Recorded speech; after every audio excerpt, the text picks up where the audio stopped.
ठीक आहे, स्क्रीन दिसते सर्वांना? हो मॅम. हो ma'am.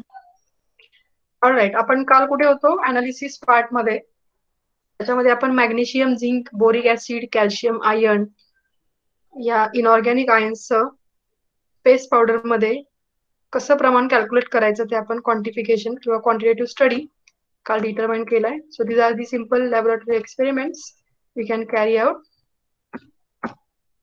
The next remaining part from the same is determination of barium in cosmetics. आता तुम्हाला मॅडमनी काही एक्झाम्पल्स घेतली होती न्यूमरिकल्स, मी पाहिलं जस्ट. सो याच्यामध्ये तुम्हाला काय महत्वाचं आहे, कुठल्याही इक्वेशनचं स्टॉइचिओमेट्री किंवा केमिकल इक्वेशन लिहिणं गरजेचं आहे, बरोबर ना?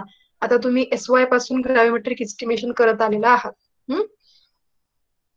एक मिनिट हा.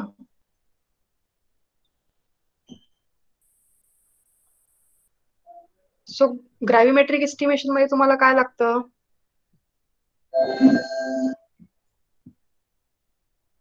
What is important while doing a gravimetric estimation experiment?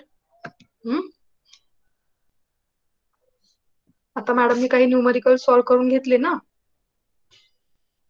त्याच्यामध्ये तुम्हाला काय महत्वाचं वाटतं तिथे? Reaction balancing.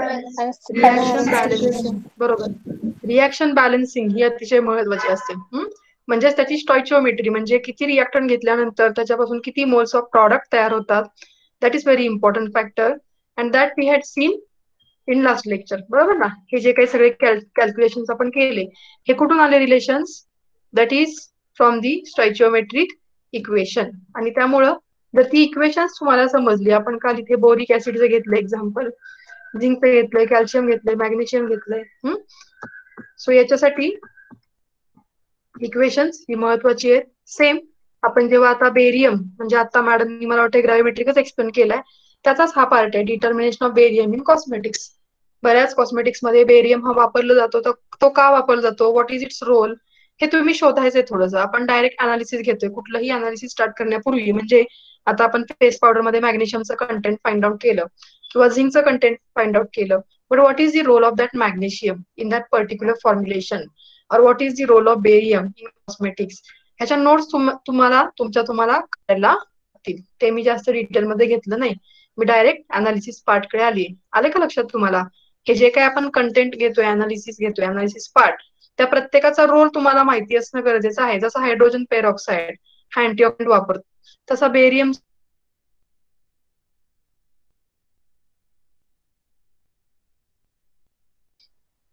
So now we'll see determination of barium. Barium Ba. It is precipitated as BaSO4. जसं मी तुम्हाला म्हटलं की तुम्ही SY ला ग्रॅव्हिमेट्रिक एस्टिमेशन केलेलं आहे बेरियम सल्फेटचं, TY ला सुद्धा केलेलं आहे. ग्रॅव्हिमेट्रिक एस्टिमेशन म्हटलं की 1-2 दिवसाचा लेंदी एक्सपेरिमेंट आपल्या डोळ्यासमोर येतो, बरोबर ना? आता आपण बऱ्याच गोष्टी फर्नेस वगैरे, ओव्हन वगैरे वापरतो, त्यामुळे 2 दिवसाऐवजी आपण एका दिवसात सुद्धा आता ग्रॅव्हिमेट्रिक एस्टिमेशन कॅरी आउट करतो. ह्या ग्रॅव्हिमेट्रिक एस्टिमेशन मध्ये महत्वाचा पार्ट काय आहे? काय फाइंड आउट करतो आपण ग्रॅव्हिमेट्रिक एस्टिमेशन मध्ये? कोणत्याही सांगा मला थेअरी, तुम्हाला हा टॉपिक कुठून झालाय? काय करतो? Weight of precipitate. त्याचं नावच आहे ग्रॅव्हिमेट्रिक एस्टिमेशन आणि व्हॉल्युमेट्रिक एस्टिमेशन. हे जे दोन टाईप आहेत एस्टिमेशनचे, जसं व्हॉल्युमेट्रिक मध्ये आपण व्हॉल्यूम डिटरमाइन करतो, तसं ग्रॅव्हिमेट्रिक एस्टिमेशन मध्ये आपण ग्रॅव्हिटी डिटरमाइन करतो. So gravity is nothing but the weight, right? Gravity is nothing but the mass. So in gravimetric estimation, mass of that precipitate, ज्याचा आपल्याला अनालिसिस करायचे, त्या प्रेसिपिटेटचं मास हे अतिशय गरजेचं आहे.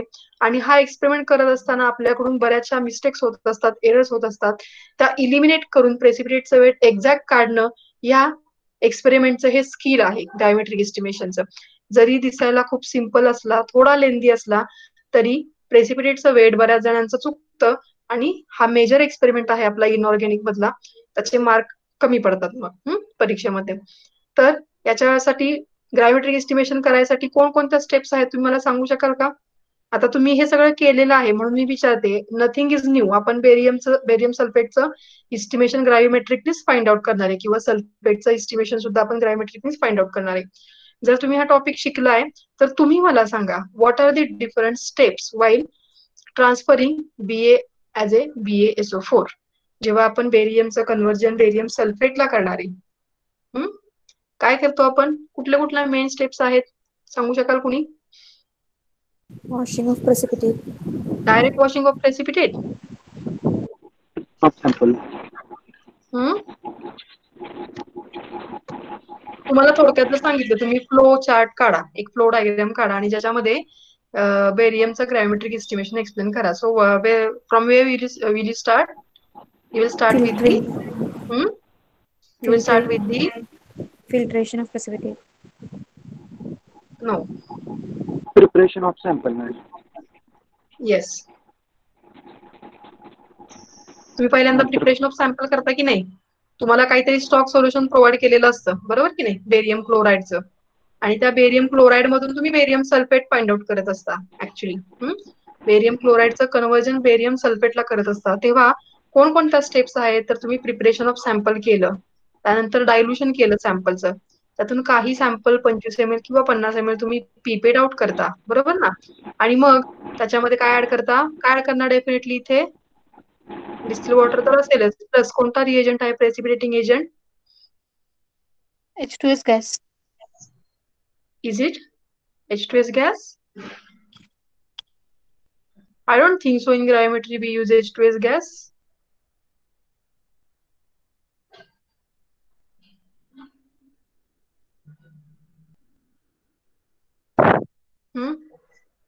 Which is the precipitating reagent here? केला आहे की नाही एक्सपेरिमेंट तुम्ही SYTY ला ग्रॅव्हिमेट्रीचा, आयर्न आणि ग्रॅव्हिमेट्रीचा? मग मी पहिल्याच वाक्यात सांगितलं तुम्हाला, we are converting barium chloride to barium sulphate. So what will be the precipitating agent? ही क्वालिटेटिव्ह टेस्ट सुद्धा आपण वापरतो सेमी मायक्रो अनालिसिस वगैरे करताना.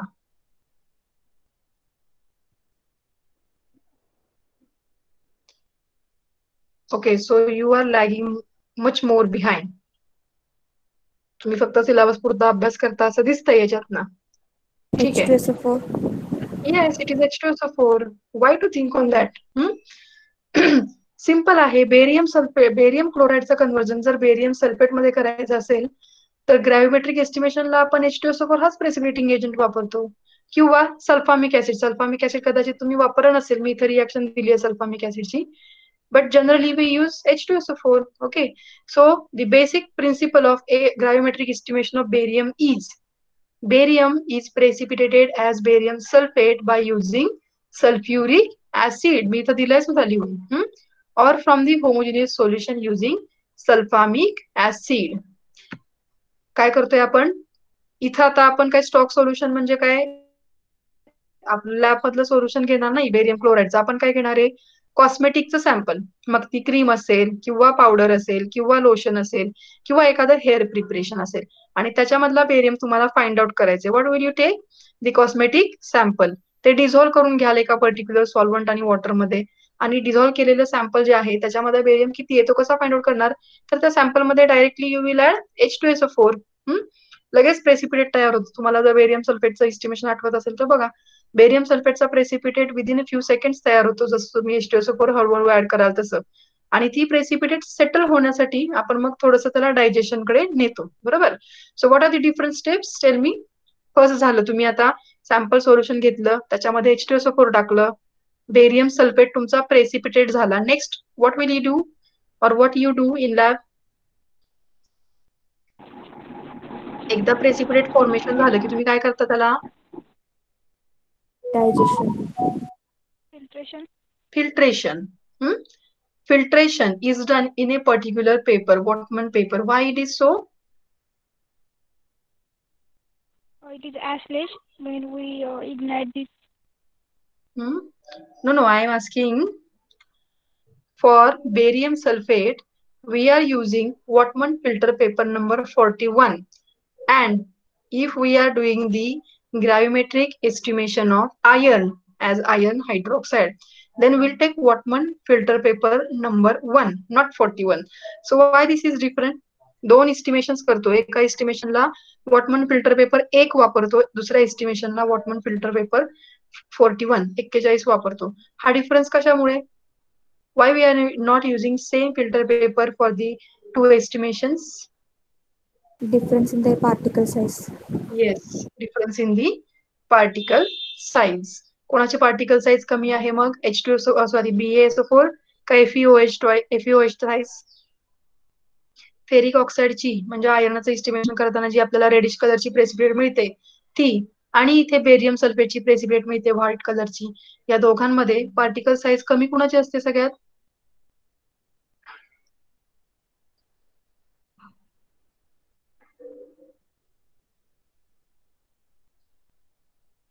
So I am answering all the questions. मी जो क्वेश्चन विचारते त्याचा आन्सर मी ऑलरेडी तुम्हाला दिलेला आहे.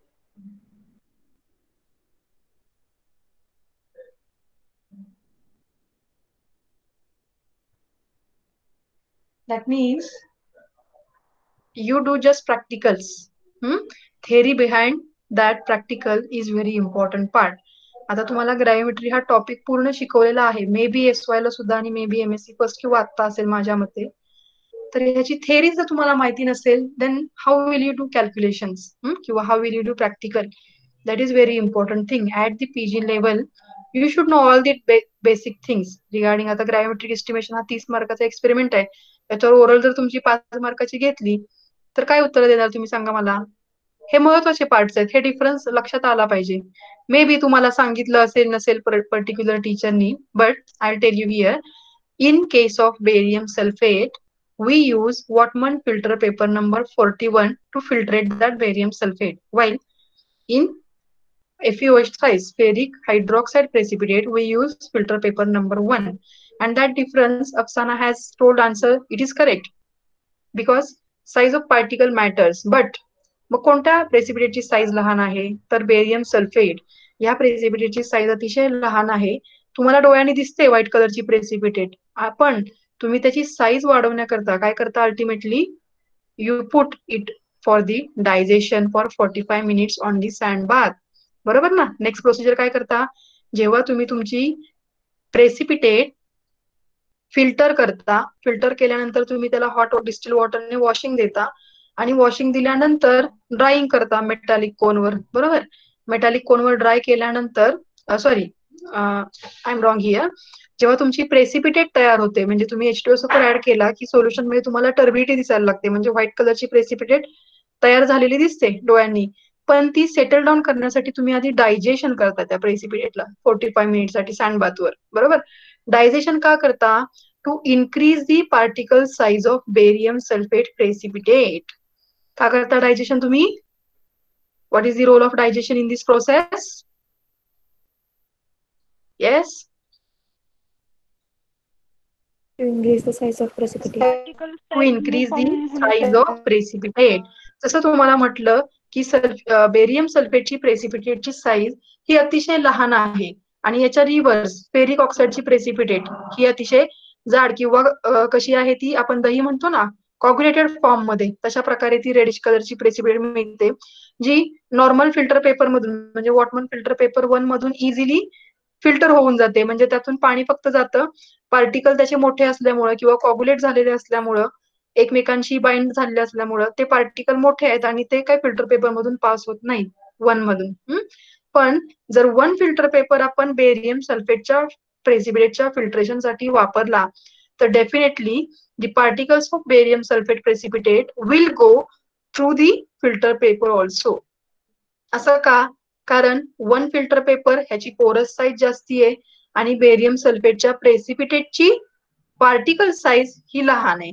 आणि मग मोठ्या पोरस साईज पोरॅसिटी असलेल्या फिल्टर पेपर मधून लहान पार्टिकल असलेली प्रेसिपिटेट जर आपण फिल्टर करायचा प्रयत्न केला तर काय होईल? प्रेसिपिटेट पास होईल. बरोबर? फिल्टर पेपर मधून. आणि शिवाय त्या फिल्टर पेपरच्या पोर्सला ही लहान प्रेसिपिटेटची साईज पार्टिकलची साईज ब्लॉक करेल आणि फिल्ट्रेशन होणार नाही. आणि म्हणून नेहमी लक्षात ठेवा जेव्हा जेव्हा आपण बेरियम सल्फेट ही प्रेसिपिटेट फिल्टर करत असतो तेव्हा आपण वॉटमन फिल्टर पेपर नंबर 41 वापरतो. याचा अर्थ काय? पोरॅसिटी कोणत्या पेपरची जास्त आहे? 41 ची का 1 ची? सांगा मला. Which filter paper will have lower polarity or smaller porosity, not polarity, it's porosity, porous size.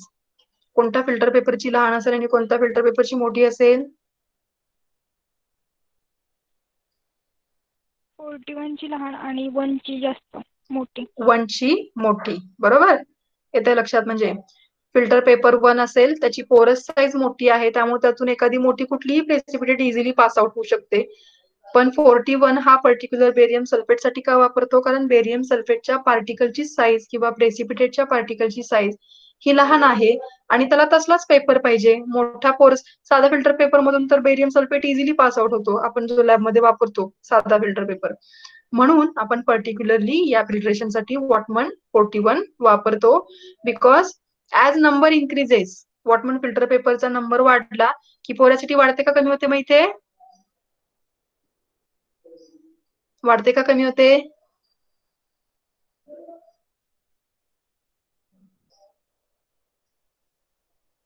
नाही लक्षात येते तुमच्या? बापरे. increases. 41 आणि 1 आपण कम्पेअर करतोय ना. 41 म्हणजे नंबर वाढला की पोरॅसिटी कमी होते, बरोबर की नाही, फिल्टर पेपरची. आणि त्यामुळं इथे बेरियम सल्फेटच्या पीपीटी फिल्ट्रेशनसाठी आपल्याला वॉटमन फिल्टर पेपर नंबर 41 हा वापरायचे.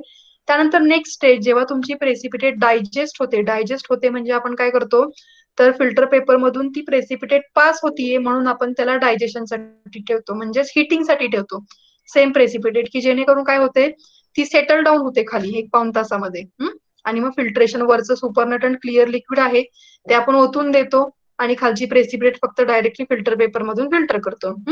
So this is digestion. That is digestion is use for the increasing the particle size of precipitate.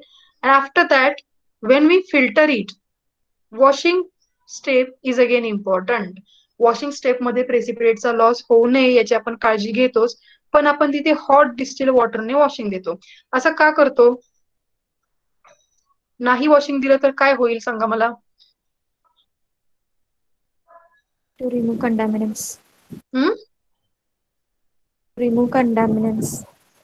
Which contaminants are here?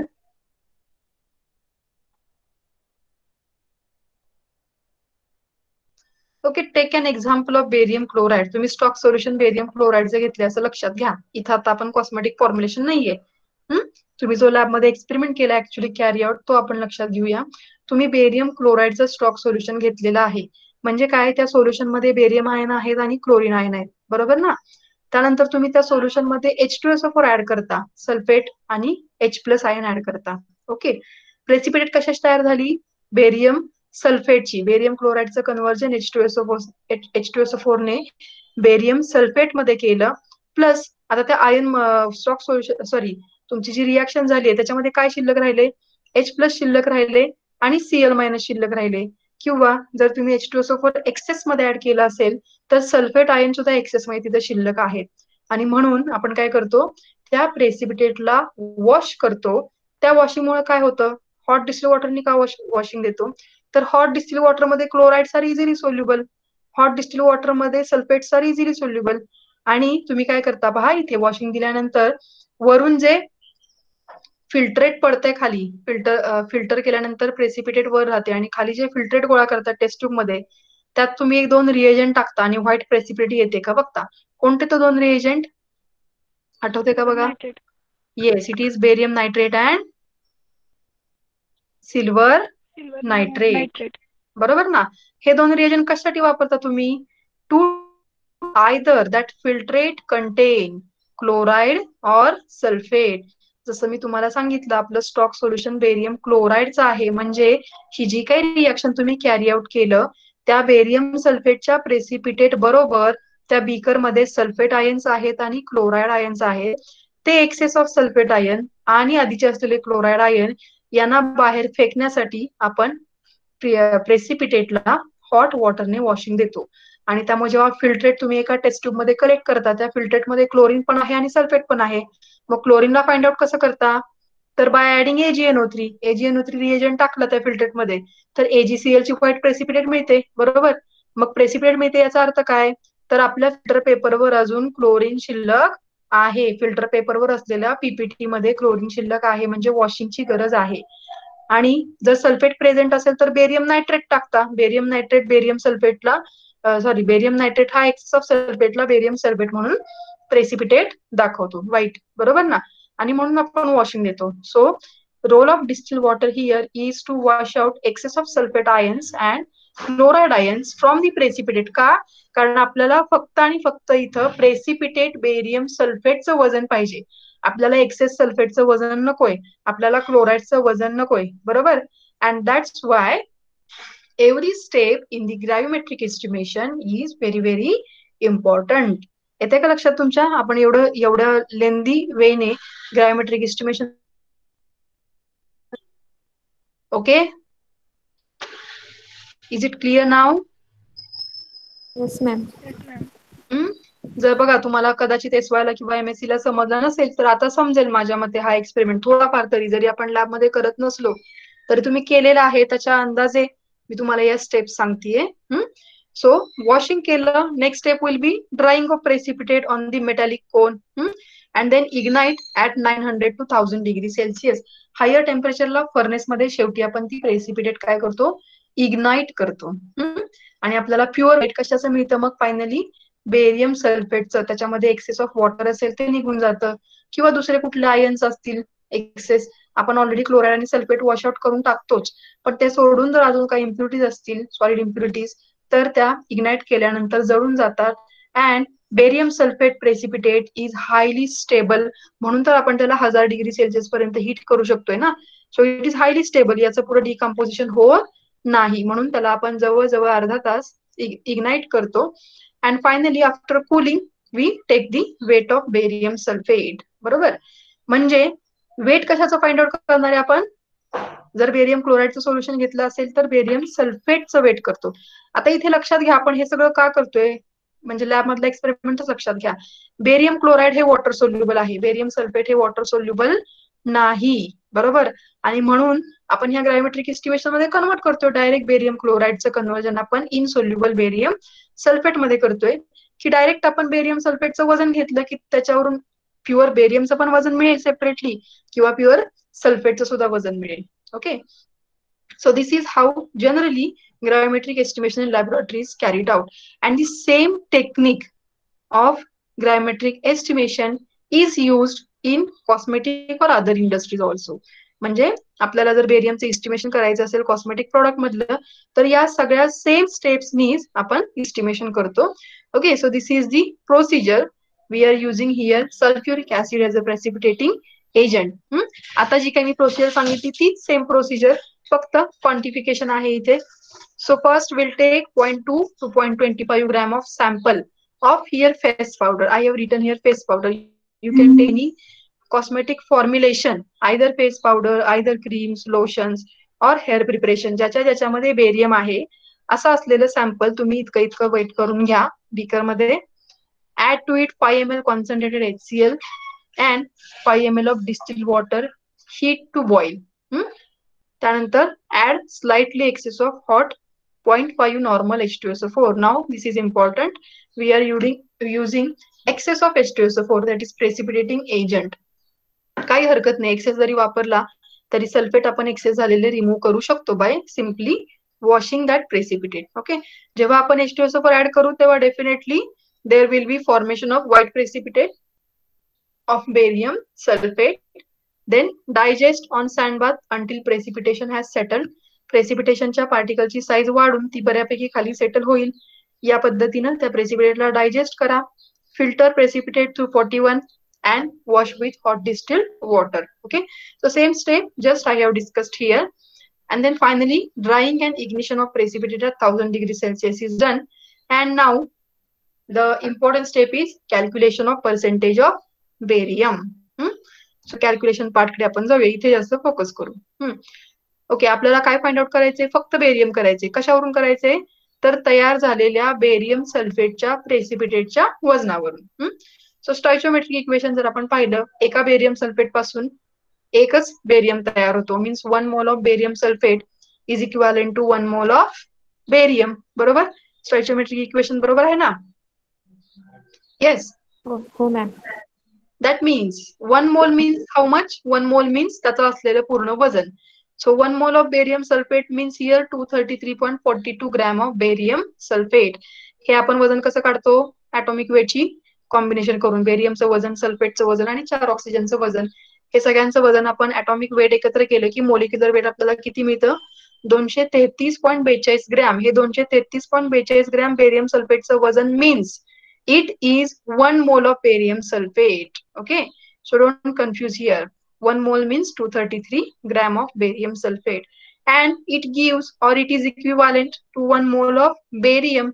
So bariumचं वजन किती आहे का? 137.22 ग्रॅम. आणि म्हणून आपल्याला स्टॉइचियोमेट्रिक इक्वेशन हे मिळालं की 1 mole of barium sulfate corresponds to 1 mole of barium. मग 233 ग्रॅम बेरियमला बेरियम सल्फेट मध्ये जर 137 ग्रॅम फक्त बेरियम असेल तर 1 ग्रॅम बेरियम सल्फेट मध्ये किती बेरियम असेल? कसं कॅल्क्युलेट केलं मी सांगा इथं? मी आता डायरेक्ट इथं आन्सर लिहिलंय, मला जरा तुमच्याकडून उत्तर हवीत थोडीशी. कसं कॅल्क्युलेट केलं मी? 233 ग्रॅमला बेरियम सल्फेटला 137 ग्रॅम बेरियम मिळत असेल तर 1 ग्रॅम बेरियम सल्फेट मध्ये किती बेरियम असेल? कसं कॅल्क्युलेट केलं? येस, आवाज येत नाहीये मला.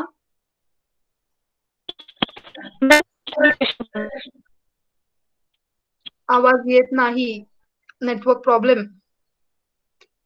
आवाज स्प्लिट होऊन येतोय, जरा पुन्हा सांग किंवा हेडफोन काढून सांग म्हणजे मला कळेल. Anyone?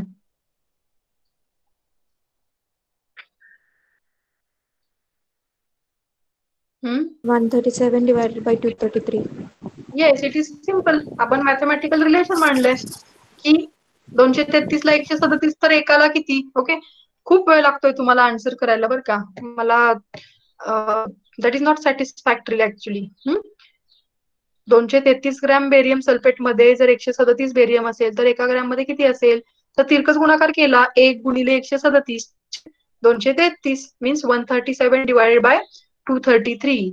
So 1 gram barium sulfate contain 0.587 gram of barium. म्हणजे तुमच्या इथे लक्षात आलं असेलच, बघूनच कळते पहा. इथं 200 तसंच इथं आलं ना, 1 ग्रॅमला हाफ आली 0.587 ग्रॅम ऑफ बेरियम. मग 1 ग्रॅमला जर इतकं वजन असेल तर x ग्रॅम बेरियम सल्फेट मध्ये बेरियमचं किती वजन असेल? तर x इंटू 1 ग्रॅमची क्वांटिटी. बरोबर, पुन्हा इथं सेम मॅथचा रूल वापरला, पण 1 ग्रॅमला इतकं तर x ग्रॅमला किती? So x into 0.587 that is the y gram of barium is present in x gram of barium sulfate. आता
Okay, just there was a network issue and that's why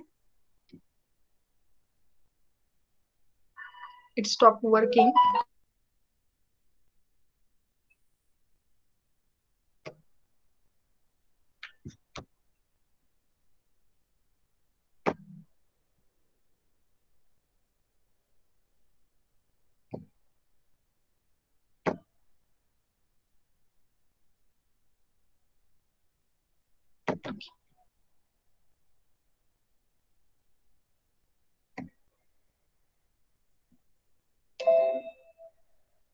ठीक आहे, दिसतंय ना आता पुन्हा? हो मॅम. All right. So हे calculate how we are going to calculate barium from barium sulfate. Yes. सांगा मला इथपर्यंत कुणाला डाऊट आहे का? असेल तर विचारा, काही हरकत नाही. नसेल समजलं तर सांगा किंवा मग आपण पुढे जाऊ मग. समजलंय? नाही डाऊट मॅडम. हो. ओके. मग आता इथे अमाऊंट मिळालं त्याच्यावरून आपण डायरेक्ट पर्सेंटेज घेतो. सेम मग W ग्रॅम वजन मध्ये जर इतकं Y ग्रॅम असेल तर 100 ग्रॅम वजनात किती, याच्यावरून सिंपल फॉर्म्युला वापरून आपण इथं फायनली पर्सेंटेज मध्ये पण कॅल्क्युलेट करतो. जसं अमाऊंट ग्रॅम मध्ये तसं पर्सेंटेज मध्ये सुद्धा आपण बेरियम इस्टिमेट करू शकतो. Okay, so this is one part barium. Now next is analysis of sulphate. आता सांगा मला काय करायला इथं, मी आता पुढे जाणार नाहीये, स्क्रीन पुढे मी प्रेझेंटेशन दाखवणार नाही. Method is same, all is same. What will you do different here? Principle पण सेम, एक्सपेरिमेंट पण सेम, आपण सगळं सेम करणार आहे. जो आता प्रोसिजर एक्सप्लेन केला त्याच प्रोसिजरने आपण जाणार. फक्त डिफरन्स कुठं असेल या पार्ट मध्ये पूर्ण? आपल्याला काय Precipitating करायचं? agent. Yes, HCl is used as precipitating agent. Precipitating agent पण सेम ठेवलं, काहीच बदललं नाही. Experiment as it is.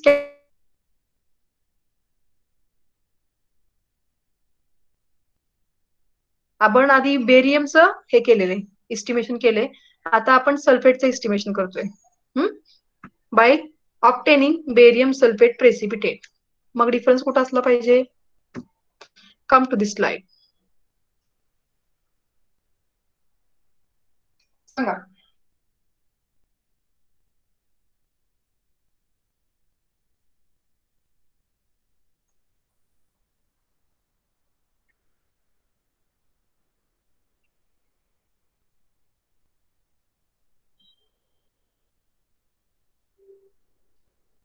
सगळं तुमच्या समोर आहे, तुम्हाला फक्त सल्फेट कॅल्क्युलेट करायचंय.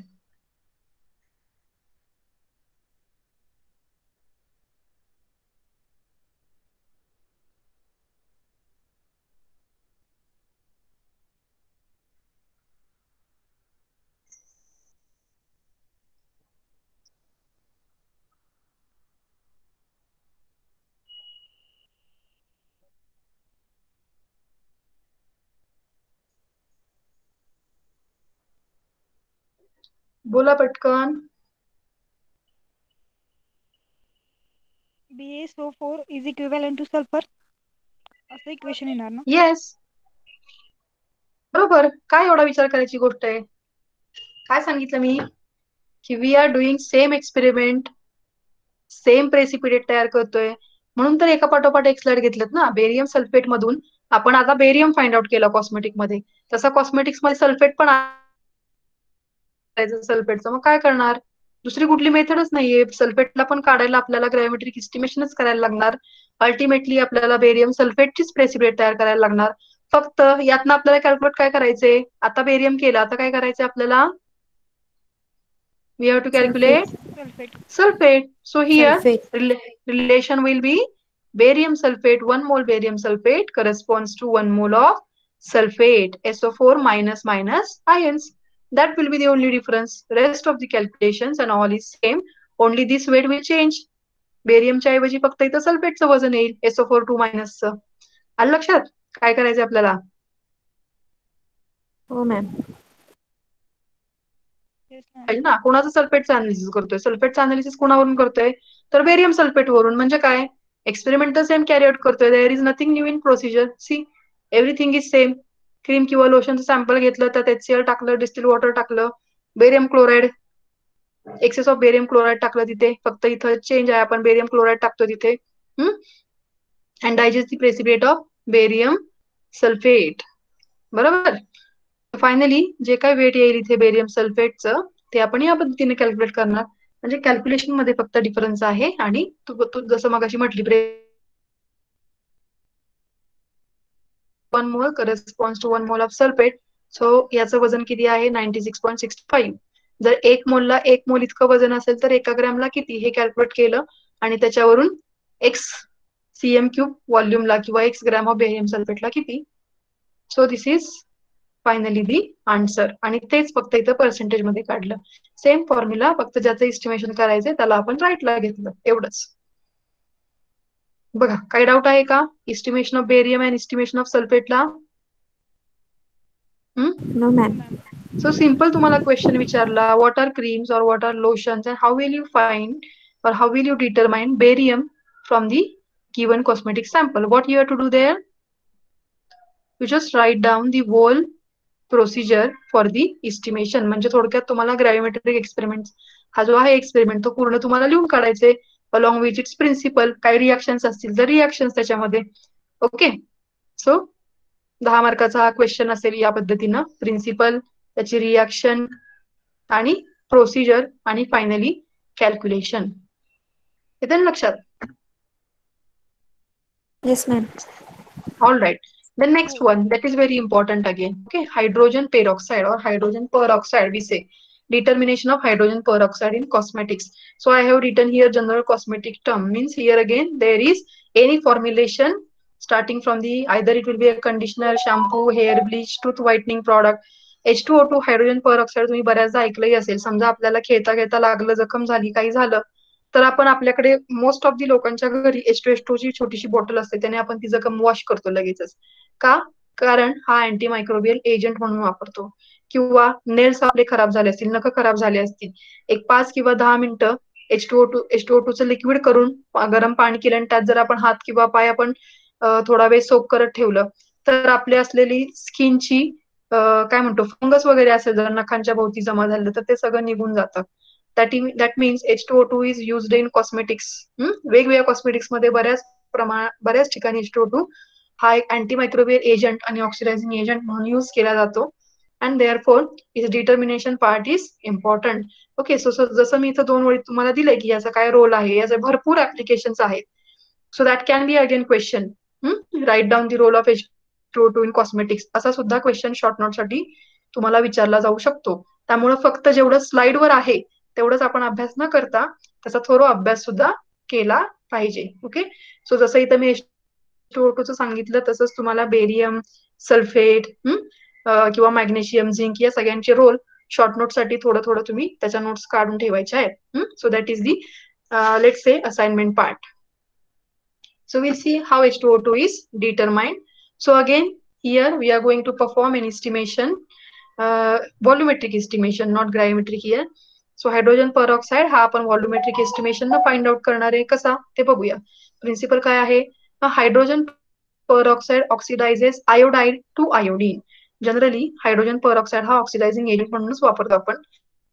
तर आयोडाईडचं कन्व्हर्जन आयोडीनला करतो. ही त्याची बेसिक केमिकल रिॲक्शन आहे. म्हणून आपण काय केलं तर आयोडाईड घेतला. कोणता? Potassium iodide Ki. So you can see here reaction H2O2 plus Ki. But this conversion proceeds very slowly and it can be accelerated by addition of ammonium molybdate as a catalyst. ही जी reaction दिसते आता सध्या आपल्याला H2O2 plus Ki plus H2SO4. So Ki here potassium iodide is there which is oxidized to iodine, pure iodine, I2. बरोबर. हे कोण करतं तर हा ऑक्सिडायझिंग एजंट H2SO4. पण ही रिॲक्शन थोडीशी स्लो प्रोसीड होते म्हणून आपण एक कॅटलिस्ट इथे वापरतो तो म्हणजे अमोनियम मॉलिब्डेट. ओके. आणि जो काय आयोडीन तयार झालाय that iodine is determined titrimetrically against sodium thiosulphate.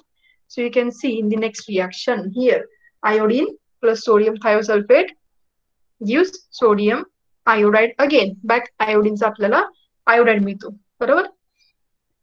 पण आता मला सांगा आयोडीन किती तयार झाला हे डोळ्यांनी बघून आपण सांगू शकतो का टायट्रेशन मध्ये? आपलं एम काय आहे की आपल्याला काय फाइंड आउट करायचंय कॉस्मेटिक मधला हायड्रोजन परऑक्साईड.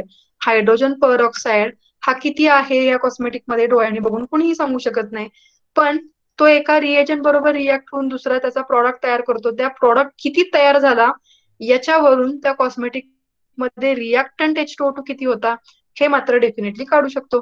बरोबर? काय म्हणते मी, लक्ष देते ना? हायड्रोजन परऑक्साईड किती आहे हे आपल्याला माहिती नाहीये, पण तो कुणावर तरी रिॲक्ट झाल्यावर काहीतरी प्रॉडक्ट देतो. तो प्रॉडक्ट किती तयार झाला याच्यावरून रिॲक्टंट किती होता हे आपण फाइंड आउट करू शकतो. पण आता पुन्हा इथे आयोडीन हा काही सॉलिड नाहीये, त्याचं वजन आपण घेऊ शकत नाही. बरोबर? तो त्या लिक्विड मध्येच आहे, त्या सगळ्या रिॲक्शन मध्ये लिक्विड मध्येच आहे. आयोडीन तुम्हाला येलो कलरचं सोल्युशन मिळतं. मग तिथं सुद्धा किती आयोडीन तयार झालं हे आपल्याला क्वांटिटेटिव्ह नाही सांगता येते. म्हणून आपण काय करतो, तर आयोडीनला सोडियम थायोसल्फेट बरोबर रिॲक्ट करतो आणि सोडियम थायोसल्फेट मध्ये ब्युरेटचा जो काय एक्स रिडिंग असतो त्या एक्स रिडिंग वरून आपण आयोडीन किती तयार झाला ह्याचं कॅल्क्युलेशन करतो.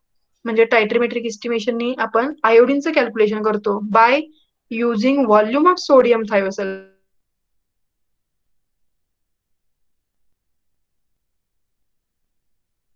म्हणजे रिॲक्शन अशी दिलीये, कॅल्क्युलेशन करताना रिव्हर्स जायचंय आपल्याला. बरोबर की नाही? How to find out first iodine from the volume of sodium thiosulphate. Burette मध्ये आपण सोडियम थायोसल्फेट घेणार आहे. आता हेही मला एवढे एक्सप्लेन करायची गरज नाही का, कारण आपण ऑलरेडी सेकंड इयर पासून केमिकल कायनेटिक्स हा एक्सपेरिमेंट करत आलेलो आहोत. केलाय की नाही? केमिकल कायनेटिक्स सोडियम थायोसल्फेट वापरून, स्टार्च इंडिकेटर वापरून. Yes, ma'am.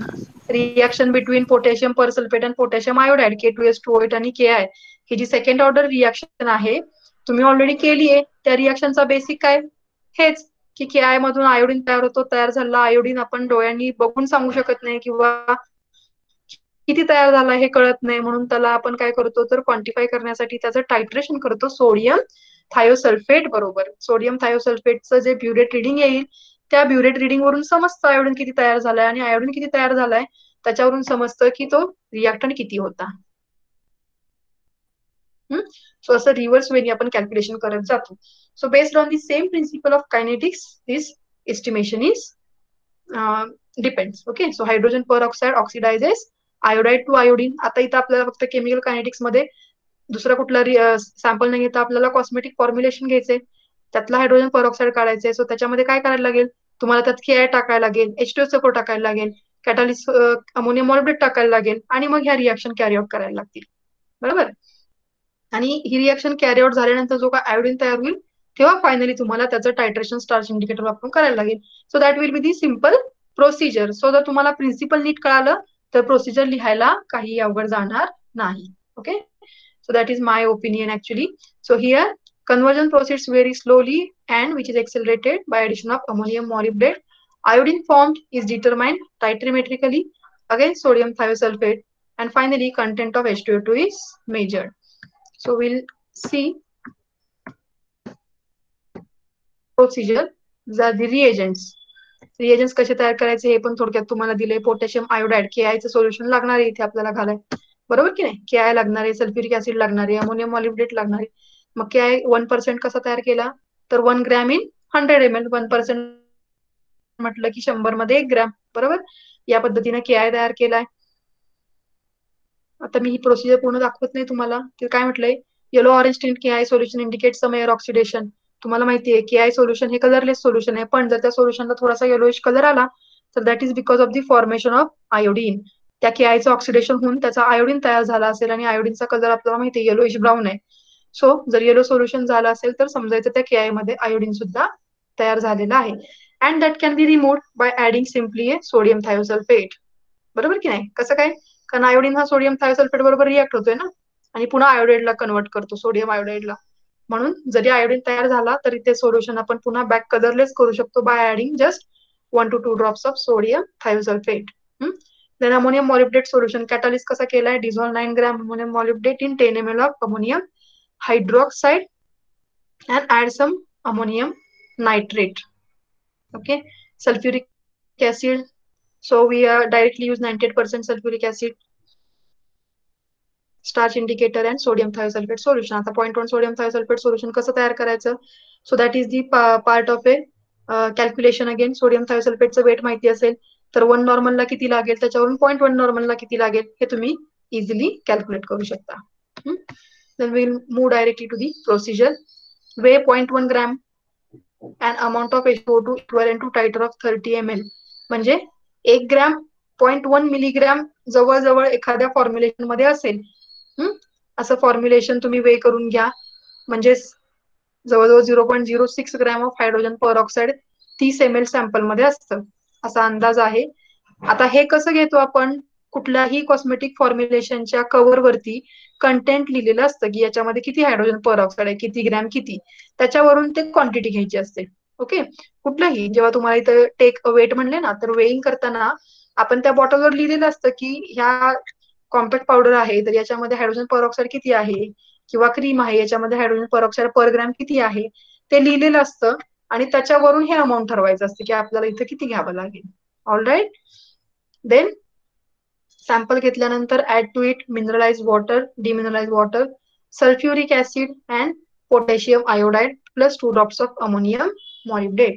हे सगळं कशासाठी करतोय आपण, तर त्या सॅम्पल मधलं H2O2 चं कन्व्हर्जन काय करणार आहे, त्या सॅम्पल मधला H2O2 त्यात टाकलेल्या KI चं कन्व्हर्जन आयला करणार आहे, आयोडीनला करणार आहे, म्हणून हे सगळं करतोय आपण.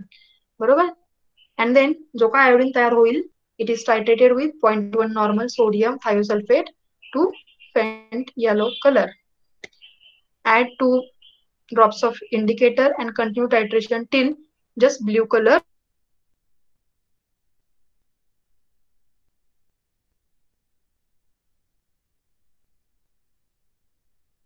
फिनॉप्थेलिन टाकलं की बेस मध्ये पिंक कलर दिसतं आणि ऍसिड मध्ये कलरलेस असतं. तसंच स्टार्च हा इंडिकेटर टाकल्यानंतर नेहमी ब्ल्यू कलरच का येतो, कारण स्टार्च म्हणजे हे एक जाळं आहे, थोडक्यात जाळं म्हणजे एक मोठा कॉम्प्लेक्स आहे किंवा कार्बोहायड्रेट आहे ना. तर त्याच्यामध्ये कॅव्हिटी असते आणि त्या कॅव्हिटीमध्ये यातला जो आयोडीन आहे जो इथं फ्री तयार होतोय ना या रिएक्शन मधून, सोडियम थायोसल्फेट बरोबर रिएक्शन केल्यानंतर जो काय आयोडीन KI तयार होतोय तो KI मॉलिक्यूल या स्टार्च इंडिकेटर बरोबर कॉम्प्लेक्स तयार करतो ब्ल्यू कलरचा, आणि म्हणून नेहमी सोडियम थायोसल्फेट आणि KIच्या टायट्रेशनला स्टार्च इंडिकेटर वापरतो. इथं कधी तुम्ही फिनॉप्थेलिन इंडिकेटर टाकलेला ऐकलाय का, किंवा डायफिनिलामाइन टाकलेला ऐकलाय का, नाही टाकला का, कारण इथं जो आयोडीन तयार होतो या रिएक्शन मध्ये तो आयोडीन या स्टार्च बरोबर ब्ल्यू कलरचा कॉम्प्लेक्स तयार करतो. आणि तो कॉम्प्लेक्स डिसअपिअर होईपर्यंत, तो कलर डिसअपिअर होईपर्यंत म्हणजे पूर्ण आयोडीन संपेपर्यंत त्या रिएक्शन मधलं आपण वरून सोडियम थायोसल्फेट ऍड करत असतो. बरोबर की नाही. आणि जेव्हा कलरलेस सोल्युशन होतं त्याचा अर्थ काय होतो, एंड पॉइंट कलरलेस आला की आपण थांबतो. याचा अर्थ काय की आता सोल्युशन मध्ये आयोडीन शिल्लक नाही, आणि म्हणून स्टार्च पुन्हा आयोडीन संपला की पुन्हा कलरलेस होतो फायनली. बरोबर की नाही. अगदी सुरुवातीला जेव्हा तुम्ही टायट्रेशन साठी काही सॅम्पल पिपेट आउट करता आणि त्यात आयोडीन इंडिकेटर टाकता, तेव्हा सुरुवातीला कलर ब्ल्यू आहे. कारण का, तर ह्यातला जो आयोडीन आहे तो त्या स्टार्च बरोबर ब्ल्यू कलरचा कॉम्प्लेक्स तयार करतोय. पण जसं तुम्ही वरून सोडियम थायोसल्फेट ऍड कराल, तयार झालेला आयोडीन सोडियम थायोसल्फेट बरोबर रिएक्ट होत जाईल, आणि अशी एक स्टेज येईल की ज्या स्टेजला यातला असलेला पूर्ण आयोडीन हा सोडियम थायोसल्फेट बरोबर 100% रिएक्ट झालेला असेल, आणि त्यावेळी स्टार्च इंडिकेटर आपोआप काय होईल, कलरलेस होईल, कारण आता त्याला आयोडीन शिल्लक नाही. आणि that is how we find out the end point of that reaction. Okay, तर त्यानंतर आपण ब्लँक टायट्रेशन करतो. फक्त सॅम्पल तिथे इलिमिनेट करतो, म्हणजे सॅम्पल आता तिथे घ्यायचं नाही, बाकी सगळं titration as it is carry out करायचं. आणि त्यावरून A-B म्हणजे ब्लँक मायनस बॅक. बरोबर. A म्हणजे ml of sodium thiosulphate for sample आणि B म्हणजे फॉर ब्लँक. आय थिंक इथे उलट झालंय, ब्लँक मायनस बॅक आपण करतो, blank minus back, B minus A पाहिजे इथे. सो ब्लँकचं रिडिंग नेहमी जास्त असतं आणि बॅकचं रिडिंग कमी असतं. ब्लँक मायनस बॅक, ब्लँक म्हणजे टोटल सोडियम थायोसल्फेट आयोडीनला रिॲक्ट करायला किती लागला, आणि बॅक म्हणजे सॅम्पल साठी सॅम्पल मध्ये असलेला आयोडीन. सो ब्लँक मायनस बॅक काय घेतं आपल्याला, total reading minus use reading gives always unused amount और excess amount of reagent. Okay, so blank minus back मधून आपल्याला मिळतो शिल्लक राहिलेला amount. So that amount of sodium thiosulphate into normality of sodium thiosulfate into 1.7. आता हा factor कुठून आला हे तुम्ही मला सांगायचंय by calculation and divided by sample weight in grams. अशा प्रकारे आपण हायड्रोजन परऑक्साईडचं पर्सेंटेज फाइंड आउट करतो. प्रोसिजर मध्ये काही अडचण? No ma'am. आता काय करा तुम्ही, एक्सपेरिमेंट मी एक्सप्लेन केलेला आहे. तुमच्याकडे SY चे किंवा TY चे हे असतील, हँडबुक असतील प्रॅक्टिकलचे. ते हँडबुक थोडेसे चाळायचे, त्याच्यामधून काय केमिकल कायनेटिक्सचा एक्सपेरिमेंट आहे. आपण बॅक एक्सपेरिमेंट का करतो, ब्लँक एक्सपेरिमेंट का करतो, हे तुम्हाला तेव्हा समजलं की नाही माहिती नाही, पण मी आता सांगितलं इथे. तर ब्लँक आणि बॅक काय टायट्रेशन काय मी आता सांगितलं थोडक्यात. ब्लँक मध्ये काय मिळतं आपल्याला, ब्लँक टायट्रेशन करतो तेव्हा आपण सॅम्पल एक्सक्लूड करतो, ओमिट करतो, आणि बॅक मध्ये आपण सॅम्पल घेऊन टायट्रेशन करत असतो, बरोबर की नाही. सो ब्लँक मधून जे काही रिडिंग मिळतं, आता ब्लँक म्हणजे पहा, हा एवढा पार्ट सोडला कॉस्मेटिकचा, तर बाकी हे सगळं घ्यायचंय आपल्याला. सल्फ्युरिक ऍसिड घ्यायचे, पोटॅशियम आयोडाइड घ्यायचे, अमोनियम मॉलिब्डेट टाकायचं आणि त्याचं टायट्रेशन सोडियम थायोसल्फेट बरोबर करायचं इथं. सो यातनं काय मिळेल की या सगळ्या पोटॅशियम आयोडाइड बरोबर रिॲक्ट व्हायला, म्हणजे पोटॅशियम आयोडाइड मधल्या आयोडीन बरोबर रिॲक्ट व्हायला किती सोडियम थायोसल्फेट लागतं. So blank reading will give total amount of sodium thiosulphate required for this all volume. इथं बॅक मध्ये काय सांगतं, बॅक मध्ये काय मिळेल आपल्याला, आपण H2O2 घेतलं आणि त्यात KI टाकलंय. त्या H2O2 हा काय करतो, KI ला ऑक्सिडाइज करतो काही प्रमाणात. मग किती KI शिल्लक राहिलं हे आपण काढतो. किती KI शिल्लक राहिलं म्हणजे रिॲक्ट झालेलं काढत नाही, अनरिॲक्टेड एक्सेस ऑफ पार्ट आहे तो आपण टायट्रेट करून काढतो. म्हणजे बॅक रिडिंग मध्ये मिळतं आपल्याला नेहमी अनयुज्ड अमाऊंट. ओके, आणि म्हणून आपण डिफरन्स घेतो. Blank minus back means total minus unused will definitely will give used amount of reagent. बरोबर की नाही, आलं का लक्षात. म्हणजे रिॲक्शनला किती लागलं हे बघून कोणीच सांगू शकत नाही ना. डोळ्यांनी बघून कोणी सांगू शकतं का की ह्या H2O2 चं कन्व्हर्जन KI हा आयोडीनला करतोय, हे किती प्रमाणात करतोय हे बघून नाही सांगू शकत. पण आपण H2O2 ला जर एमिटच केला, ओमिट केला, तर आपण सांगू शकतो ना ब्लँक साठी किती रिडिंग आले आणि बॅक साठी किती आले, त्या दोघांचं सबस्ट्रॅक्ट केलं, ब्लँक मायनस बॅक केलं की आपल्याला युज्ड अमाऊंट निघतं. So here B-A corresponds to used amount of KI for the oxidation. Okay, so that is in terms of volume of sodium thiosulfate again. So this is volume of sodium thiosulfate blank minus back into normality of sodium thiosulfate into 1/7. आता मी direct इथं percentage वेटचा formula दिलाय. याच्यासाठी तुम्हाला पहिल्यांदा स्टॉइचियोमेट्रिक equation मांडावं लागेल आणि त्याच्यावरून हा शेवटी तुमचा फॉर्म्युला तयार होईल. So tell me what is this 1.7.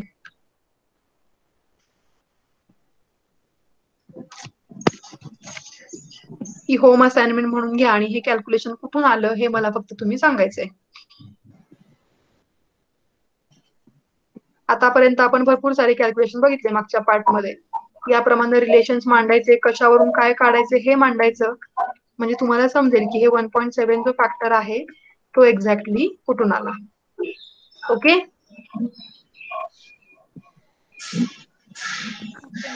Okay ma'am. समजतंय का नाही Yes, ma'am. समजत आहे? समजते. समजतंय ना. Okay, ma'am. Yes, okay. Then no doubt. Okay, so there is one last method in this same hydrogen peroxide. जसं आपण सोडियम थायोसल्फेटनी टायट्रेट करून काढतोय, तसंच आपण KMnO4 नी सुद्धा टायट्रेट करून काढू शकतो. इथं आता टायट्रेशन करताना आपल्याला इंडिकेटरची गरज नाही. डायरेक्टली इथं काय करतो, KMnO4 हा सुद्धा ऑक्सिडायझिंग एजंट आहे, हायड्रोजन पेरॉक्साइड हा सुद्धा ऑक्सिडायझिंग एजंट आहे. याचं प्रिन्सिपल काय आहे, तर हायड्रोजन पेरॉक्साइड हा KMnO4 ला रिड्यूस करतो, रिडक्शन करतो त्याचं. So this method utilises the reduction of potassium permanganate by hydrogen peroxide in sulphuric acid.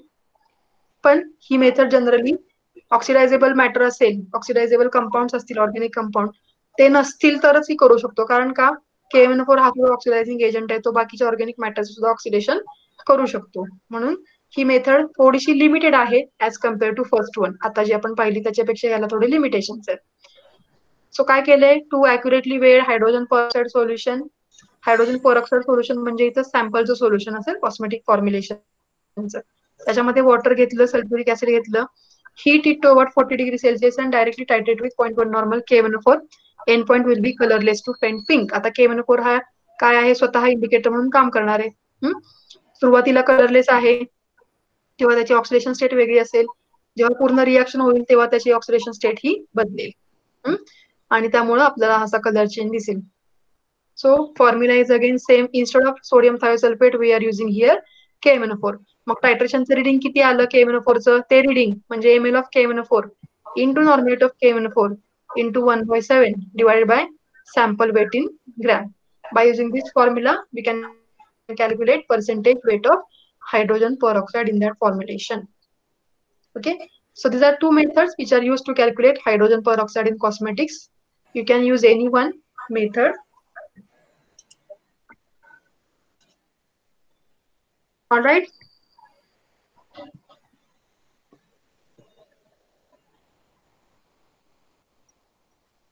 सांगा काय अडचण आहे का इथे कुणाला? Calculation part is very important.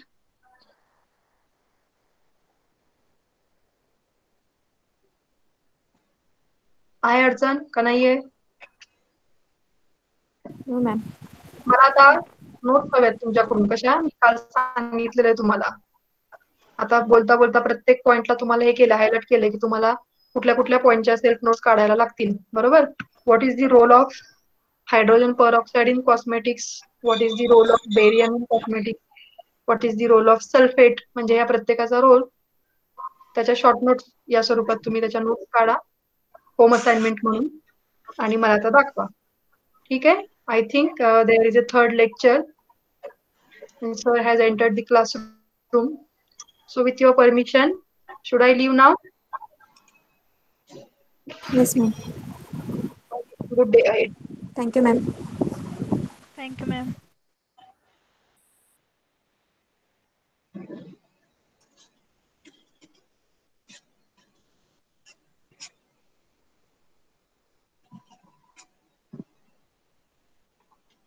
Good morning, all of you. Good morning, sir. Good Okay. morning, sir. After a very large time, after a very long time, I am here to explain some concept regarding analytical chemistry. I think this lecture is for which is in this lecture. What is the actual theory regarding this lecture, or what type of lecture? Third lecture. कशाचं lecture आहे कोण सांगू शकते मला? Practical. Okay, I think in my timetable or they tell me give some ideas regarding skills in chemistry. What type of skills in chemistry? That is syllabus regarding different skills in chemistry we touch in this lecture. What are the skills regarding in analytical chemistry? As you study different papers having different spectroscopic techniques, then chromatographic techniques, some titration methods, then some advanced aspect. Before we discussing the analytical chemistry, that is titration, volumetric analysis type, before this we focus on very important techniques or very important skills is important in lot of students from analytical chemistry is instrumentation part of various spectroscopic method, that is IR spectroscopy, then NMR spectroscopy, UV visible spectroscopy, then again C13 spectroscopy, then some, if our material is like nanomaterial, that is from material science, then there is requirement of XRD patterns, then scanning emission spectroscopy, then tunneling emission spectroscopy or tunneling emission spectroscopy, then different types of elemental detection spectroscopic methods. All these characterization techniques or characterization methods are very much important in analytical chemistry, in industry as well as some research institute also. In our institute, in last week, one new instrument is coming, that is scanning emission spectroscopy. That is our institute now contains a very most important technique that is same. In short, we call it the same. I think you study this same in theory. Study the same. Yes, sir. Okay. Now in our institute, same is available. The same is available in Shivaji University, then Pune University, and our institute that is near to Satara. Before we starting different techniques, we focus on some that is my interested part is spectroscopic regarding. That is spectroscopy. That is I focus in the problem point of view. In short, by using IR spectroscopy, we try to calculate or focus on which type of काय करतो आपण focus by using IR spectroscopy. We determine काय determine करतो by using IR spectroscopy. We determine proton skeleton, बरोबर ना? Nair?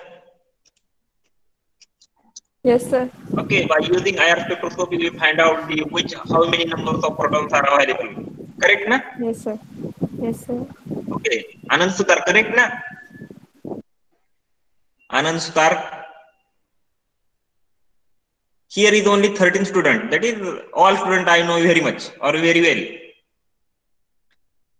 Neelam Pawar सांगा जरा आपण हेल्दी डिस्कशन करूयात म्हणजे तुम्ही इतक्या दिवस सारखं हे इंस्ट्रुमेंट ते इंस्ट्रुमेंट नंतर बरीच थेअरी कॅल्क्युलेशन पार्ट शिकलेला आहे आता आपण जेवढं तुम्ही शिकलेलं आहात नंतर त्यात थोडंसं रिवाइज करूया आणि नंतर मग मी माझ्या लेक्चरला सुरुवात करतो by using IR spectroscopy we determine काय डिटरमाइन करतो शारगावकर सांगा काय करतो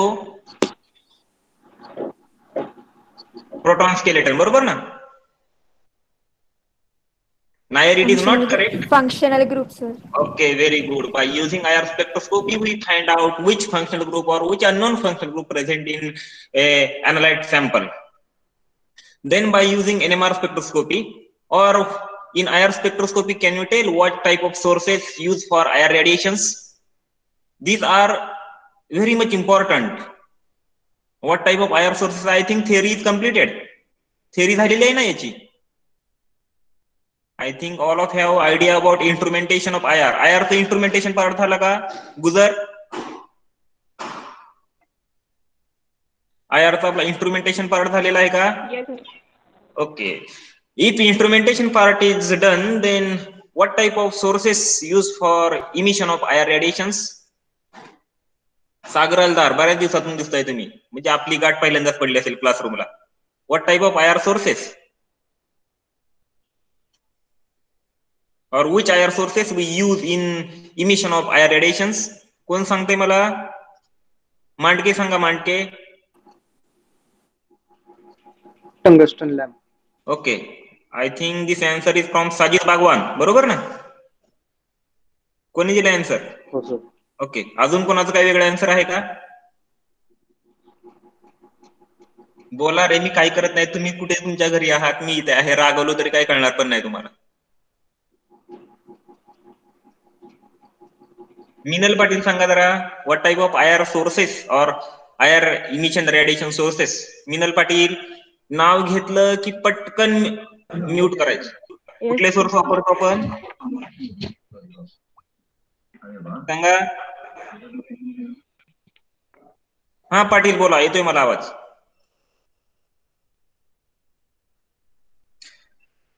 ओके आय थिंक मला वाटलं तुम्हाला सर्व येत असावं म्हणून म्हटलं थोडंसं आपण बेसिक पासून सुरुवात करूया. Again I tell some basic regarding this spectroscopy. See here, not tungsten or deuterium lamp used as a source for emission of IR radiations. Generally, for emission of IR radiations, I think I tell in MSc part first. Also, for emission of IR radiations, we use a Nernst blower as a IR radiation source, or we heat the silicon carbide rod or carbon carbide rod, silicon carbide or only carbon rod at very high temperature. And Sajid Bagwan told a tungsten or deuterium lamp, these are the sources for UV radiations.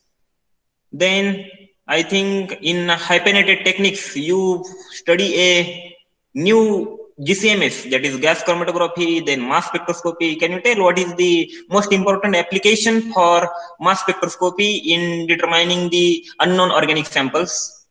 What is the most important applications for mass spectroscopy? Anand Sutar, पटकन unmute करा. Fragmentation pattern. What is? Fragmentation pattern. Okay, by using mass spectroscopy, we study most important criteria. We find out the molecular weight of unknown sample. If there is presence of benzene, then how many number of carbons? 72 and 6 hydrogen. That is 6 carbon, 72 and 6 hydrogen. That is 78. If unknown analyte sample shows a molecular weight about 78, then in your mind there is one imagination takes place. That is, we imagine like in our unknown sample there may be, not confirm, may be presence of benzene ring. That is, by using this variety of or various spectroscopic technique, by using NMR, that is nuclear magnetic resonance, we find out the proton skeleton. By using C13 we find out the carbon skeleton. Then by using IR we focus on functional groups. Then by using UV we focus on maximum absorptions. Then by using mass spectroscopy we find out the molecular weight. And if you have idea regarding the molecular weight, I think you also know different techniques or different types of fragmentation patterns also you see. But before this, if we know that the molecular weight, then it is very easy task to reach the compound or reach the unknown compound having unknown structure. That is, these are we called as a various spectroscopic technique. By using only mass we cannot find out the correct formula. By using NMR we cannot reach to the correct answer. By using only C13 again we not the, that is, and hence at the BSc level or MSc part first level in spectroscopy, when there is asking a problem, then there is known as combined spectroscopic problem, because these are all supportive techniques. And as an analyst, if anyone from you in after 6 months join in any pharmaceutical company and any sample from quality control comes to your table, you handle the IR spectroscopy. If after doing IR spectra, or there is formation of various IR bands, and you does not have a better idea about the what type of IR bands, if there is near about 3600 centimeter inverse region, then what is the possibility of presence of functional groups? These are the skills, and these parts comes under the skill. If you does not fulfill the requirements regarding what type of spectral analysis at the MSc level, or you not getting the idea what type of bands are present, how there is 1000 centimeter inverse, in which functional group is present near about 1000 centimeter inverse. If there is a 3 hydrogen, then how many singlet occurs, doublet occurs, or triplet occurs, or quartet occurs? If you have not a proper idea, then you are skillless. Not only handling the instrument is your part, but side by side instrument handling, you have better idea about what is the basic principle behind this. And these all parts comes under the skills in chemistry. In this lecture, I focus on different contents, like as analytical chemistry includes both parts, that is, some are inorganic, some are physical, some are organic, then some are biochemical, and hence the basic knowledge for chemistry practical. It is very most important criteria. Screen दिसते ना सर्वांना? Hello? हो sir. Okay. The basic knowledge for chemistry practical. As we enter the laboratory, then how to handle the various type of instrument, how fill the burette, how rinse the burette, how take the silica crucible, how dry it, which chemicals are used, what is the mole, then what type of volumetric analysis, which type of volumetric flask are used, by which type of glass they form, how we dilute the particular solution. If we want to prepare a 1 normal NaOH solution, what is the question? If we want to prepare a 1 normal 1000 ml NaOH solution, then how it will prepare? That is, it is very simple techniques. That is, if you prepare the one normal, how much quantity we want to take for preparation of one normal NaOH? किती घ्यावी लागेल quantity? One normal 1000 ml NaOH. किती घ्यावी लागेल? 40. Okay, very good. 40 gram of NaOH dissolved in 1000 ml of water.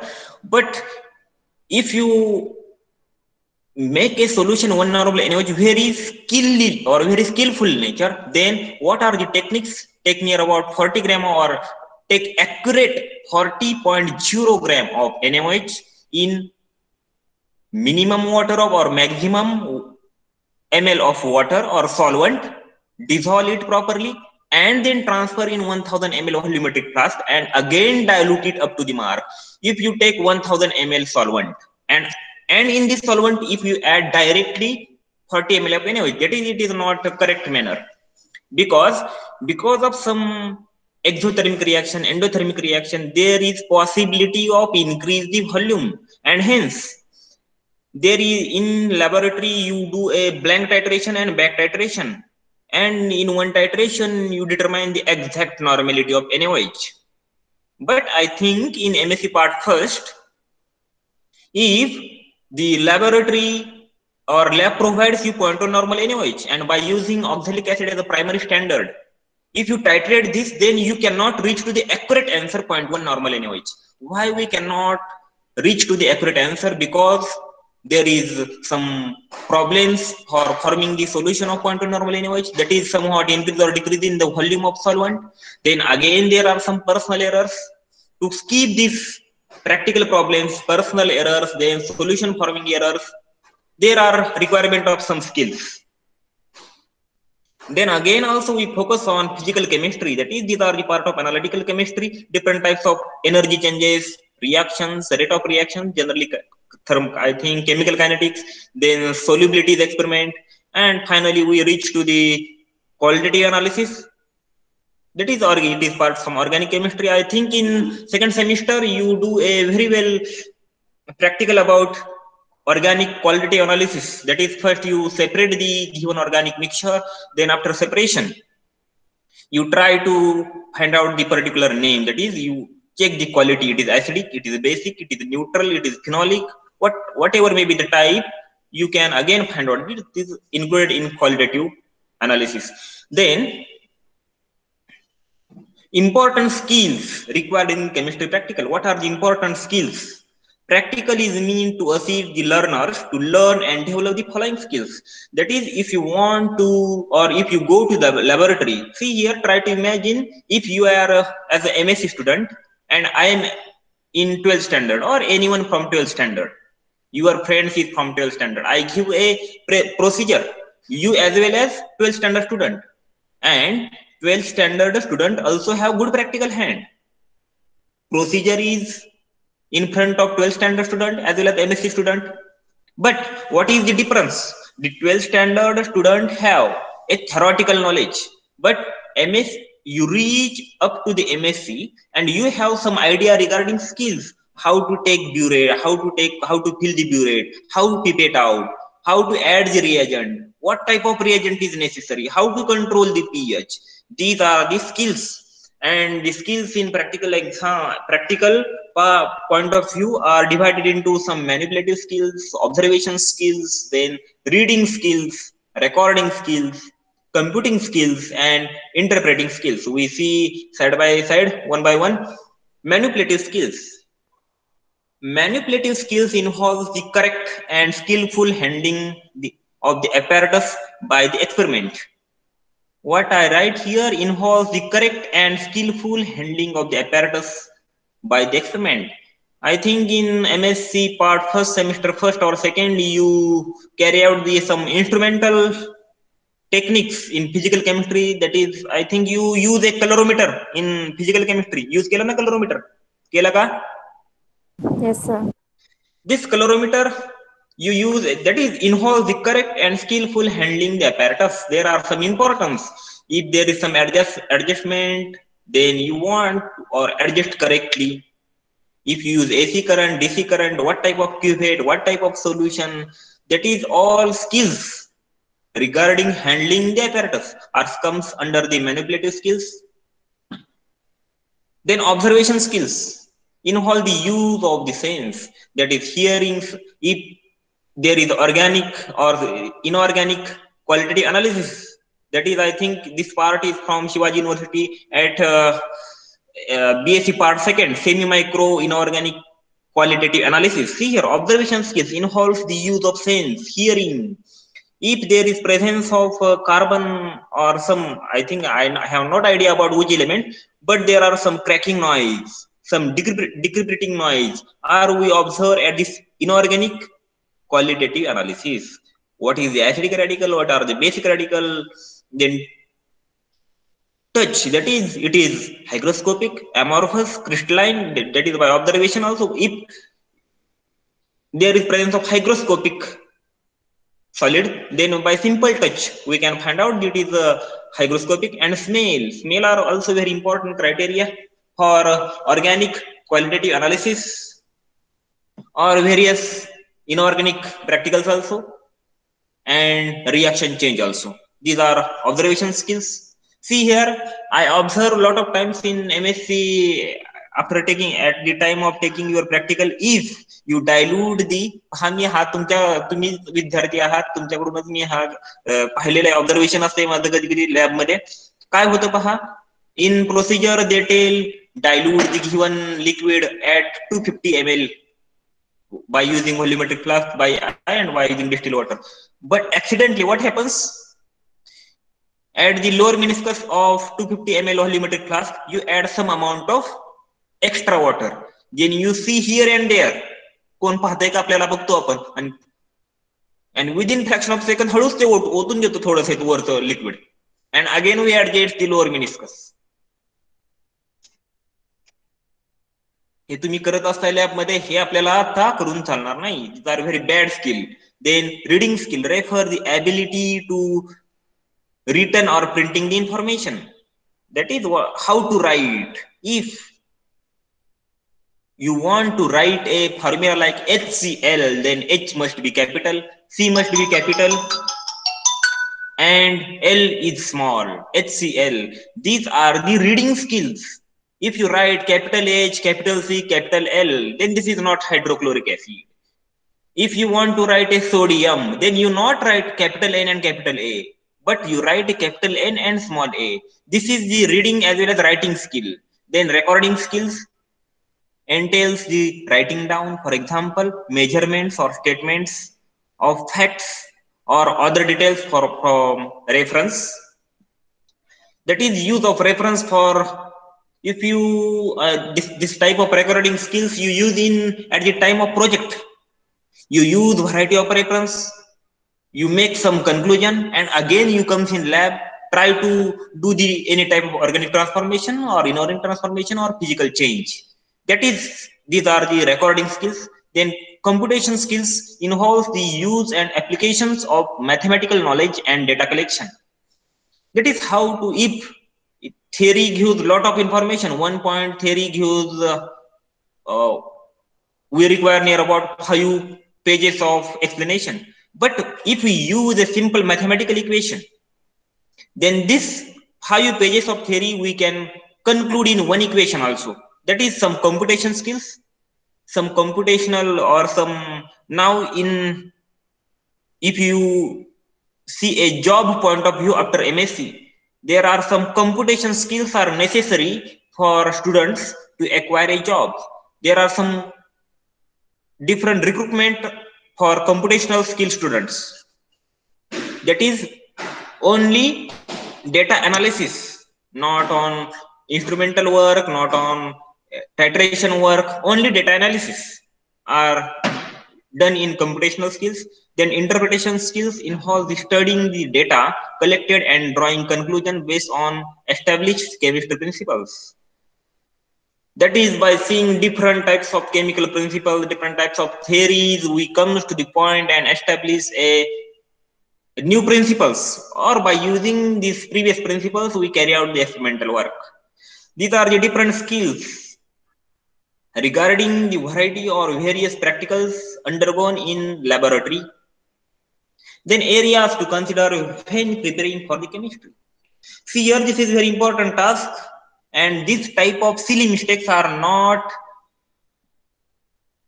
do anywhere. You goes to job as well as at laboratory as well as writing the journals.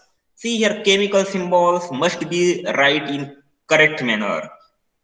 Chemical symbols must be written correctly.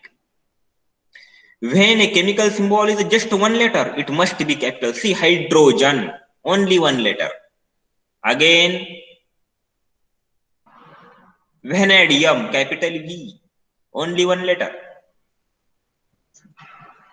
Then tell me any one element having only one letter. Tell me first. Carbon. Carbon, only carbon. Then oxygen, sulfur, selenium, tellurium, polonium, all chalcogen family, that is oxygen family, having one element and one letter, all are capitals, not write in small letters. If two letters are used, first must be capital and second must be smaller letter. See, sodium, capital N, small a. Beryllium, Be, capital B, small e. Then lead, Pb, plumbus, capital B, small b. Now I ask one question. What is the abbreviation for tantalum? Tantalum. Can you remember the tantalum? I think this is from MSc part first. Kutya hai tantalum? Or in which group tantalum is present? On which group tantalum is present? 3D, 4D, 5D. Option are given. 3D block elements, 4D block elements, 5D block elements.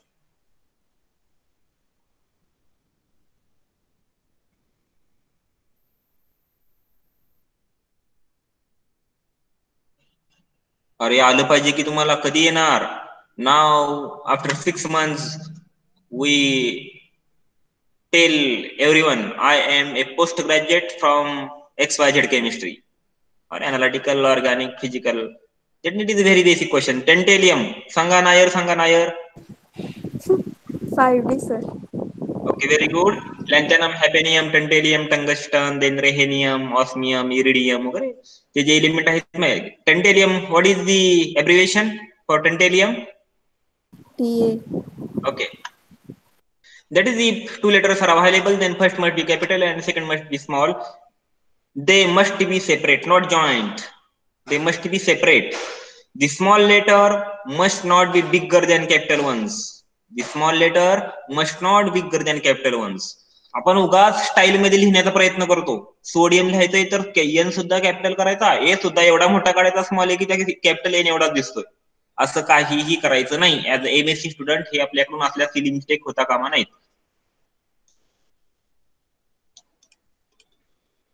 Then see here, I write one formula. In the chemical formula, any letter represent one atom of an element must be capital, right? Na2CO3 and not Na2CO3. What is the difference? In the chemical formula, any letter that represent one atom of element must be capital. आता इथं काय होतंय पहा, नाव सांगा मला याचं. What is Na2CO3? Sodium carbonate. It is baking soda or washing soda? Washing soda. Okay. It is washing soda. See here, Na2CO3. Sodium is separate, carbon is separate, oxygen is separate. If element is carbon in elemental form, write capital C. Oxygen, write capital O. Then sodium, join from two, that is N and A. First is capital, A is small, and then write 2 and 3. See where we write the 2 and 3 numericals. See their positions also. That is lower half part of the second letter. आपण काय करत असतोय, हा जो ए आहे ना तेवढाच 2 writing करतो, बरोबर ना? का नाही करत? जेवढी ए ची हाईट आहे तेवढाच आपण 2 पण राईट करतो. This is not fair. Na2CO3 write in this manner. A chemical equation must contain correct symbols and formulas. It must be balanced and state symbols to show the state of matter of each of the substance involved. That is, only conclusion is try to write correct formula. काय होतंय पहा, हे तुम्हाला skill कुठे विचारलं जातं? At the time of interview. At the time of interview, if any director or any person who take your interview, if they tell to write the formula of, they tell very simple question, write formula of sodium bicarbonate or sodium carbonate, and focus on only that type of rules. What is where you write to, where you write hydrogen, it is capital or small, or what, in what manner you write, and hence try to see how to write the formulas. Writing observation must be based on the following. Writing observation: when there is color change, both original and final colors must be stated.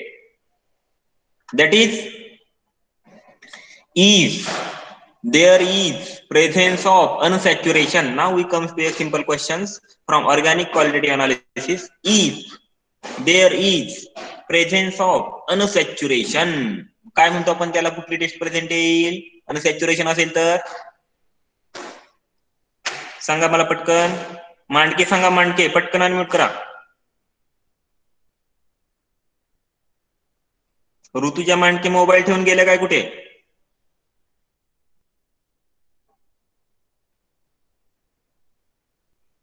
साधा simple question आहे. जर दिलेल्या compound मध्ये अनसॅच्युरेशन असेल तर कुठली taste present म्हणतो आपण? काय म्हणतो? अलदार, सागर अलदार आहेत का? Yes, sir. Okay, very good. Now Sagar Aldar is present. Tell me if there is presence of unsaturation. जर दिलेल्या कंपाऊंड मध्ये डबल बॉन्ड असतील तर आपण त्याला काय म्हणतो? काय प्रेझेंट आहे? कुठली टेस्ट प्रेझेंट येते? काय ते सांगा. कोण सांगते मला? Anyone can tail?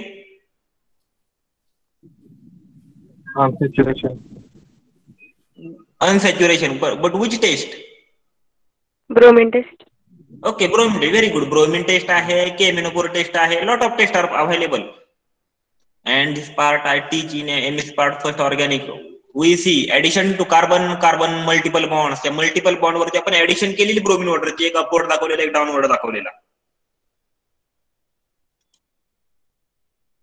When the color change, we tell there is a decolorization of bromine water. That is, first is somewhat brownish color, then it is colorless. When there is color change, both original and final color must be stated. Colors and smell of gases should be stated. Colors of precipitates should be stated. If there is a orange red dye, म्हणतो का orange red dye, then which group is present? Which functional group is present? Anyone tell? Orange red dye.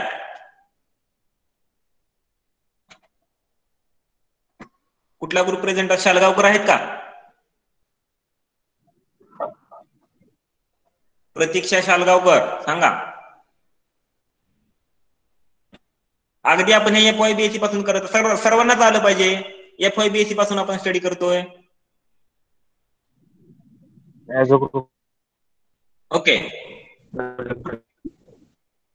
अजून कुठला असतोय सांगा. नायर सांगा काहीतरी.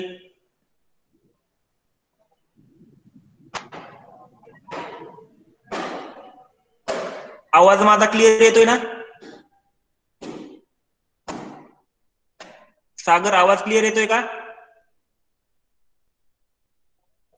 Oh, yes, sir. Okay. अरे काहीतरी रिस्पॉन्स द्या बाबांनो.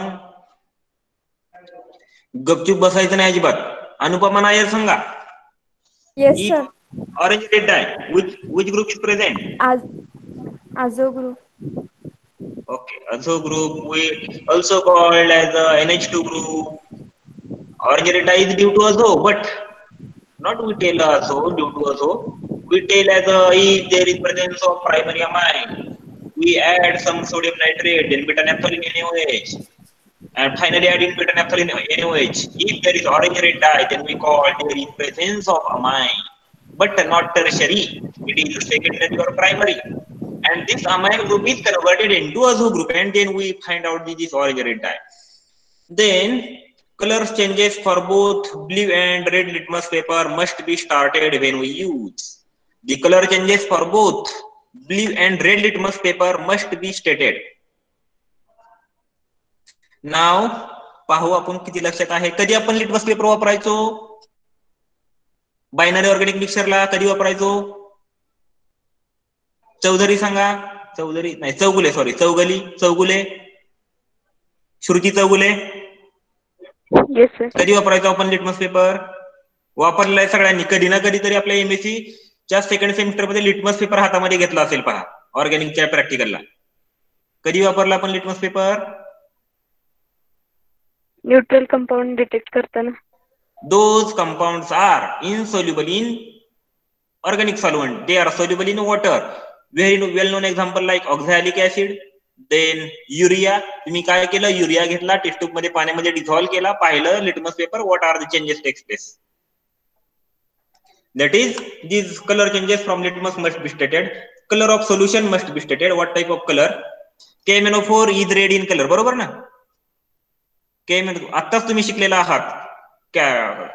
Amount of KMNO4 added, normality of KMNO4 into 1.7 divided by XYZ in काहीतरी काढलं तुम्ही H2O2 चा पर्सेंटेज वगैरे.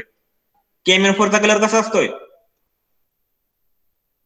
Red colour. बरोबर ना?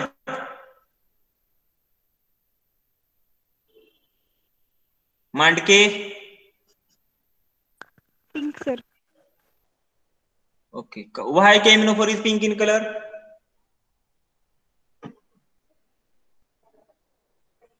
नीलम पवार, अनम्यूट करा जरा.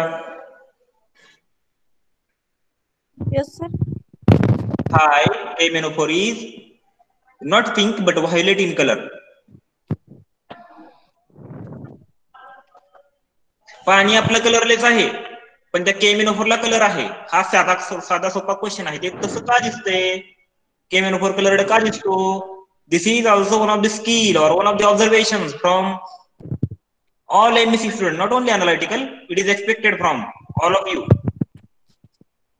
सांगा कोणाला येते का answer? Why KMNO4 is colored in nature? DD transition. Okay, very good.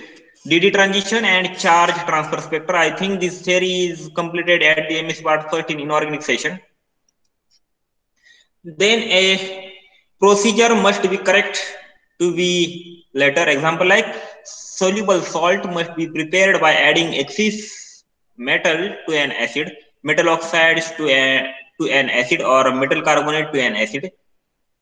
Then in separating a soluble solid from insoluble one, start by adding convenient solvent.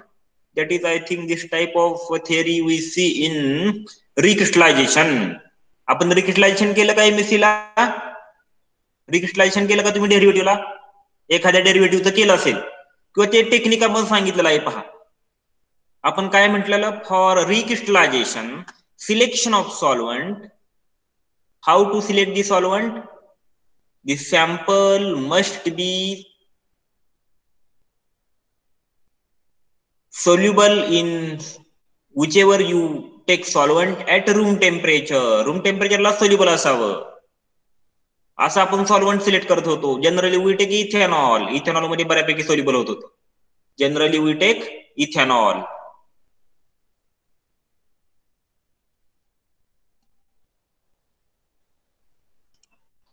Then now insoluble salts. What? Insoluble salts.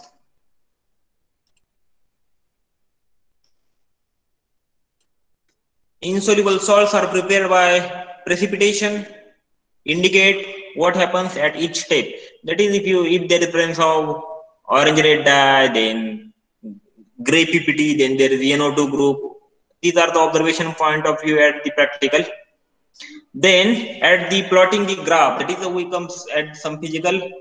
When plot the graph, ensure that they have a following. That is, labeled axis must be labeled axis.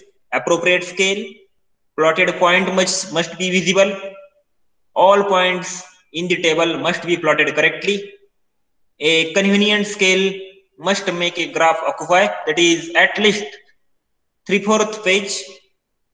Then straight line must be drawn with ruler.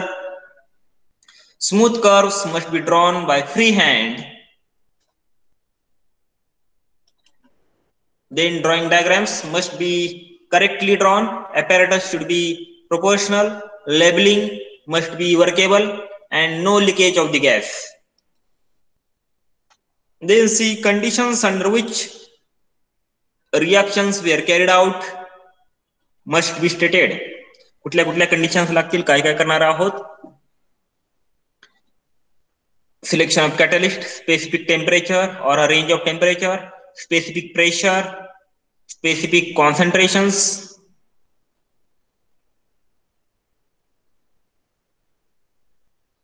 These also we focus in, these all points are also we focus in the practical. What catalyst?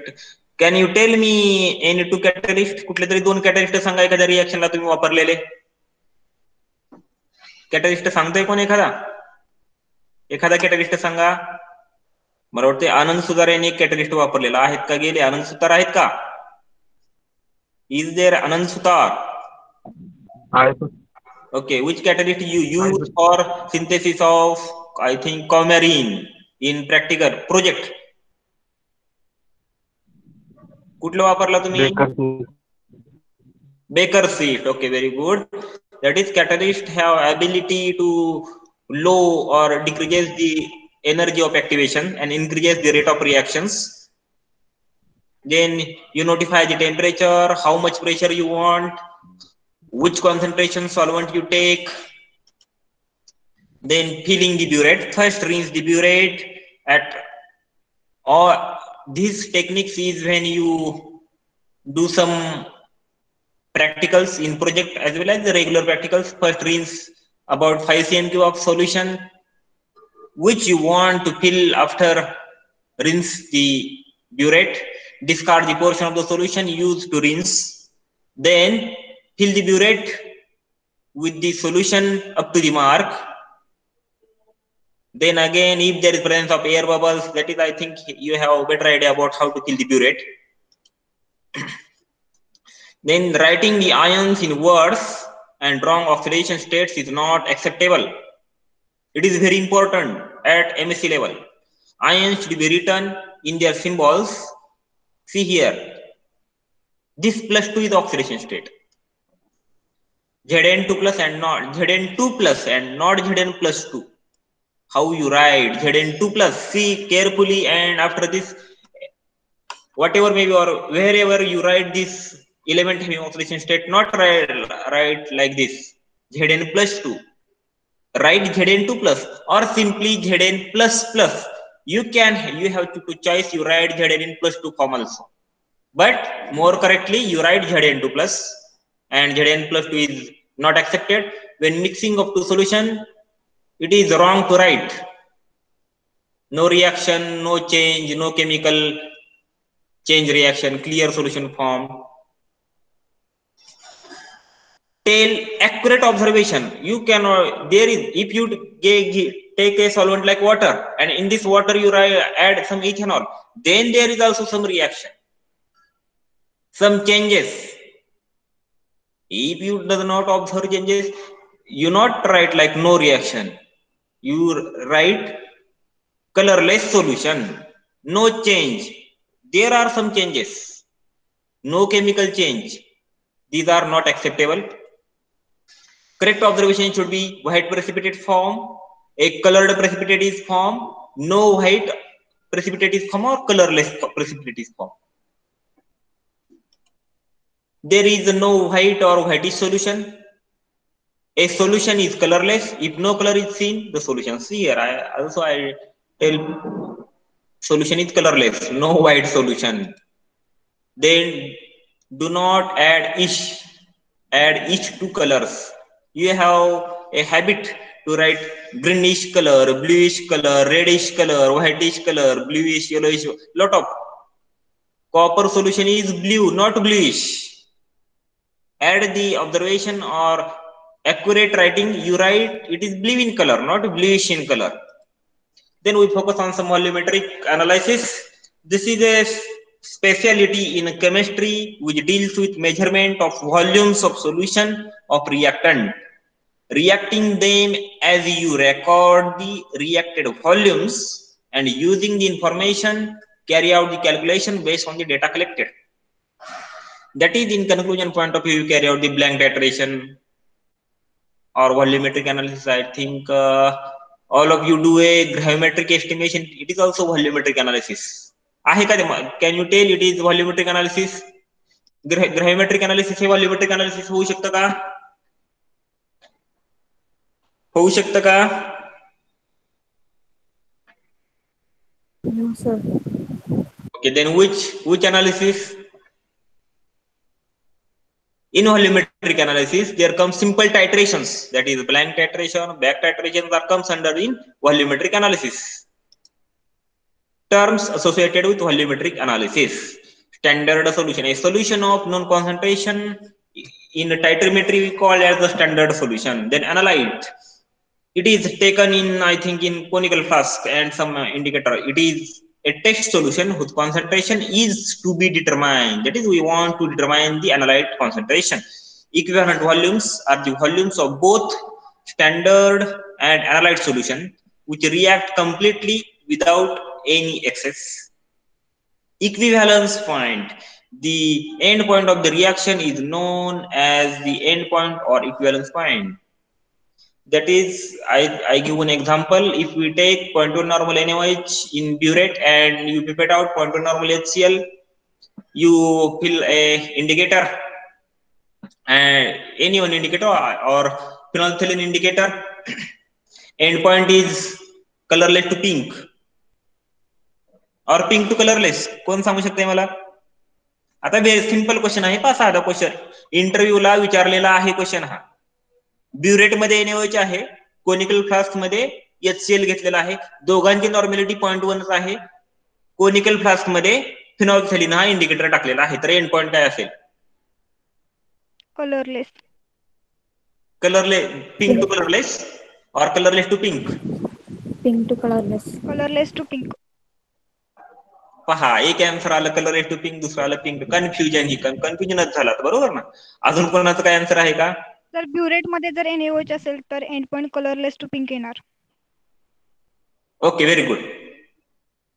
आता असं का होतं सांगू शकताय का तुम्ही? Answer सांगितलेलं बरोबर आहे का सांगू शकताय? आता का ते मी सांगतो. फिनॉल्फथॅलीन हा HCl मध्ये H+. हा, फिनॉल्फथॅलीन काय आहे? रिएजंट, ऍसिडिक रिएजंट आहे. ऍसिड मध्ये कलर दाखवेल का? दाखवणारच नाही. ज्यावेळेस आपण ब्युरेट मधून NaOH टाकणार, पहिल्यांदा काय होईल? 0.1 नॉर्मल NaOH जर मी 10 ml घेतलेला असेल आणि जर NaOH मी वरून 10 ml किंवा 9 पॉइंट समथिंग ऍड केले की न्यूट्रलायझेशन होईल. न्यूट्रलायझेशन म्हणजे इक्विव्हॅलन्स पॉइंट. न्यूट्रलायझेशन म्हणजे काय झाला? तो इक्विव्हॅलन्स पॉइंट. म्हणजे 10 ml मी पिपेट आउट केलेलं, 10 ml मी वरून ऍड केलं.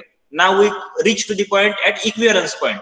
Now if we add one drop of NaOH, then there is formation of pink color or slight pink color. Then this is the end point. Keep in mind, phenolphthalein is acidic indicator. Acid does not shows color in acid. Commonly used endpoint indicators for neutralization reaction, phenolphthalein and methyl orange are used. Redox titrations do not require an indicator since they change color when reduced during the reaction. K2MnO4 potassium manganate changes color to purple to colorless or violet to colorless. आता माझा अजून एक question आहे, तुम्हाला इंटरव्ह्यूला वगैरे कुठे विचारला जाईल, जर कुणाला तरी एखाद्या डिपेंड अपॉन पर्सन पण विचारला जातो हा question. Why in titration of KMnO4 we does not take any indicator? K2Cr2 for potassium. It is a self-indicator. का होतो तो self indicator? It is very simple answer, but why? Why KMnO4 is self indicator? त्याला आपण I think we call as auto catalyst म्हणतो ना, आपण त्याला auto catalyst म्हणतो, बरोबर ना? आता आपल्याला रेग्युलरच्या थेरी बरोबर हे सुद्धा थोडं थोडं माहित पाहिजे, कारण आता आपण थोड्या दिवसामध्ये इंटरव्ह्यू फेस करणार. ऑटो कॅटलिस्ट म्हणतो. Try to search the answer why KMnO4 is auto catalyst, why in titration of KMnO4 we does not require any indicators. If you not getting answer, I tell in next lecture. See methyl orange in acid, red pink base, yellow neutral solution, orange. These are the color changes of different indicators. Phenolphthalein in acid, colorless base, pink neutral solution, colorless. Litmus solutions in acid shows red color, base shows blue color, neutral solution shows purple color. Then some mole concept. The mole is a chemist unit. Mole is a chemist unit of measurement of the amount of substance. जर तुम्हाला याचं जर detail पाहिजे असेल indicators, तुम्ही अनालिटिकलचे विद्यार्थी आहात, तुम्हाला कुठे ना कुठेतरी इंटरव्ह्यूला इंडस्ट्रीमध्ये गेल्यानंतर हे क्वेश्चन विचारणार. These are the skills in which titration, which type of indicator we use. This if you want to getting clear cut idea, then you search on Google as well as in TYBSc Shivaji University book. They have a different chart of different reagents and different pH values, then acidic basic nature, different types of colors are also shown in TYBSc titrometric analysis unit. The mole is the chemist unit of measurement of amount of substance. It is measuring unit just like a dozen, a pair, or a gross. Example. These are the examples. A pair of shoes consists of 2 shoes. Dozen shows 12 shoes, and a mole shows it is also some amount. A 1 mole show consists of 6.023 into 10 raised to 23 shoes.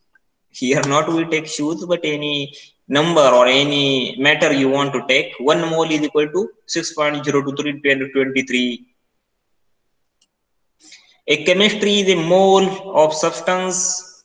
In chemistry, a mole of substance is the amount that substance containing 6.023 into 10 raised to 23 particles.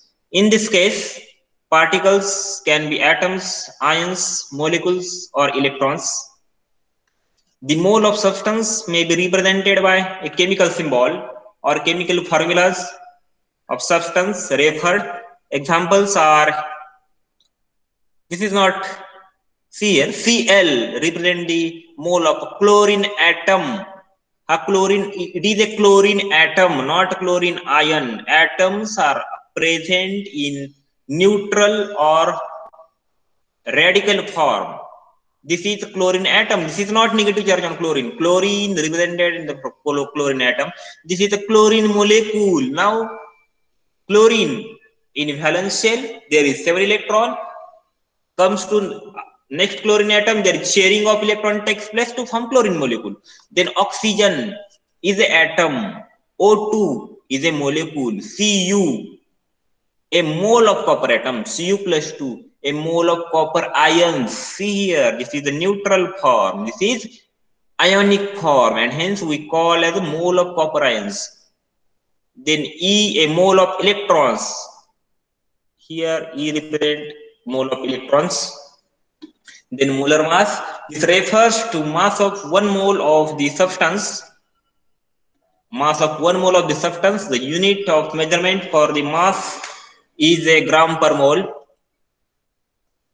Oxygen symbols or formulas, then molar mass, oxygen, molar mass 16, oxygen molecule, then 32, sodium 58.5, copper dioxide, that is CuO, copper dioxide 79, it is 16 from oxygen and remaining from copper. Atomic number is 29. Then I think the molar mass is somewhat double, 58 plus 16 comes to near 79.5. Copper ions 63.5. See here, copper atoms 63.5. Then hydrogen chloride 36.5, 35.5 from chlorine and 1 from hydrogen. Then concentrations of solution. This is the amount of solute dissolves to make a given volume of solution. I think we see a lot of theories regarding a practical concept or different skills how to fill the burette, how to take the reading, how to observe this, how notify the different elements, what are the capital letters, what are the small letters, why we write different symbols in this fashion, which type of indicators we use, how to observe the colors. These all theories regarding chemistry practical skills I am trying to discuss with you. If now you have any queries regarding today's lecture, you can ask me frankly. जर कोणाला जर काही problem असतील, काही विचारायचं असेल तर विचारू शकता. इथे मी काय आता केमिस्ट्री विचारत नाही. Any problem, any doubt regarding this lecture? Now हा बोला. Now I have one request. If anyone have a reference book regarding analysis of paint, pigment and petrochemicals in soft copy. Analysis of paint, pigment and petrochemicals is unit allotted to me for teach you. And this lecture starts from next week, that is from Monday. If anyone have material in soft copy regarding analysis of paint, pigment and petrochemicals, please send me. आहे का कोणाकडे काय material? Analysis methods पाहिजेत आपल्याला. That is GC, mass, then HPLC, by using different techniques, how to analyze in particular sample the difference of paint, then some pigments, then petrochemicals. आहे का कोणाकडे काय रेफरन्स?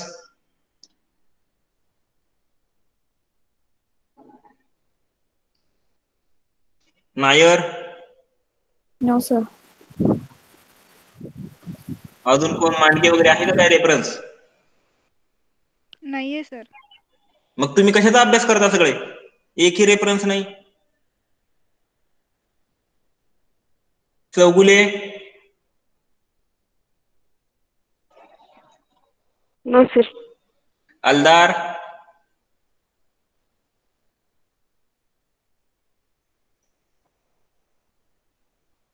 अलदार डायरेक्टली होता. Okay, we stop here. Thank you, sir. Okay, welcome.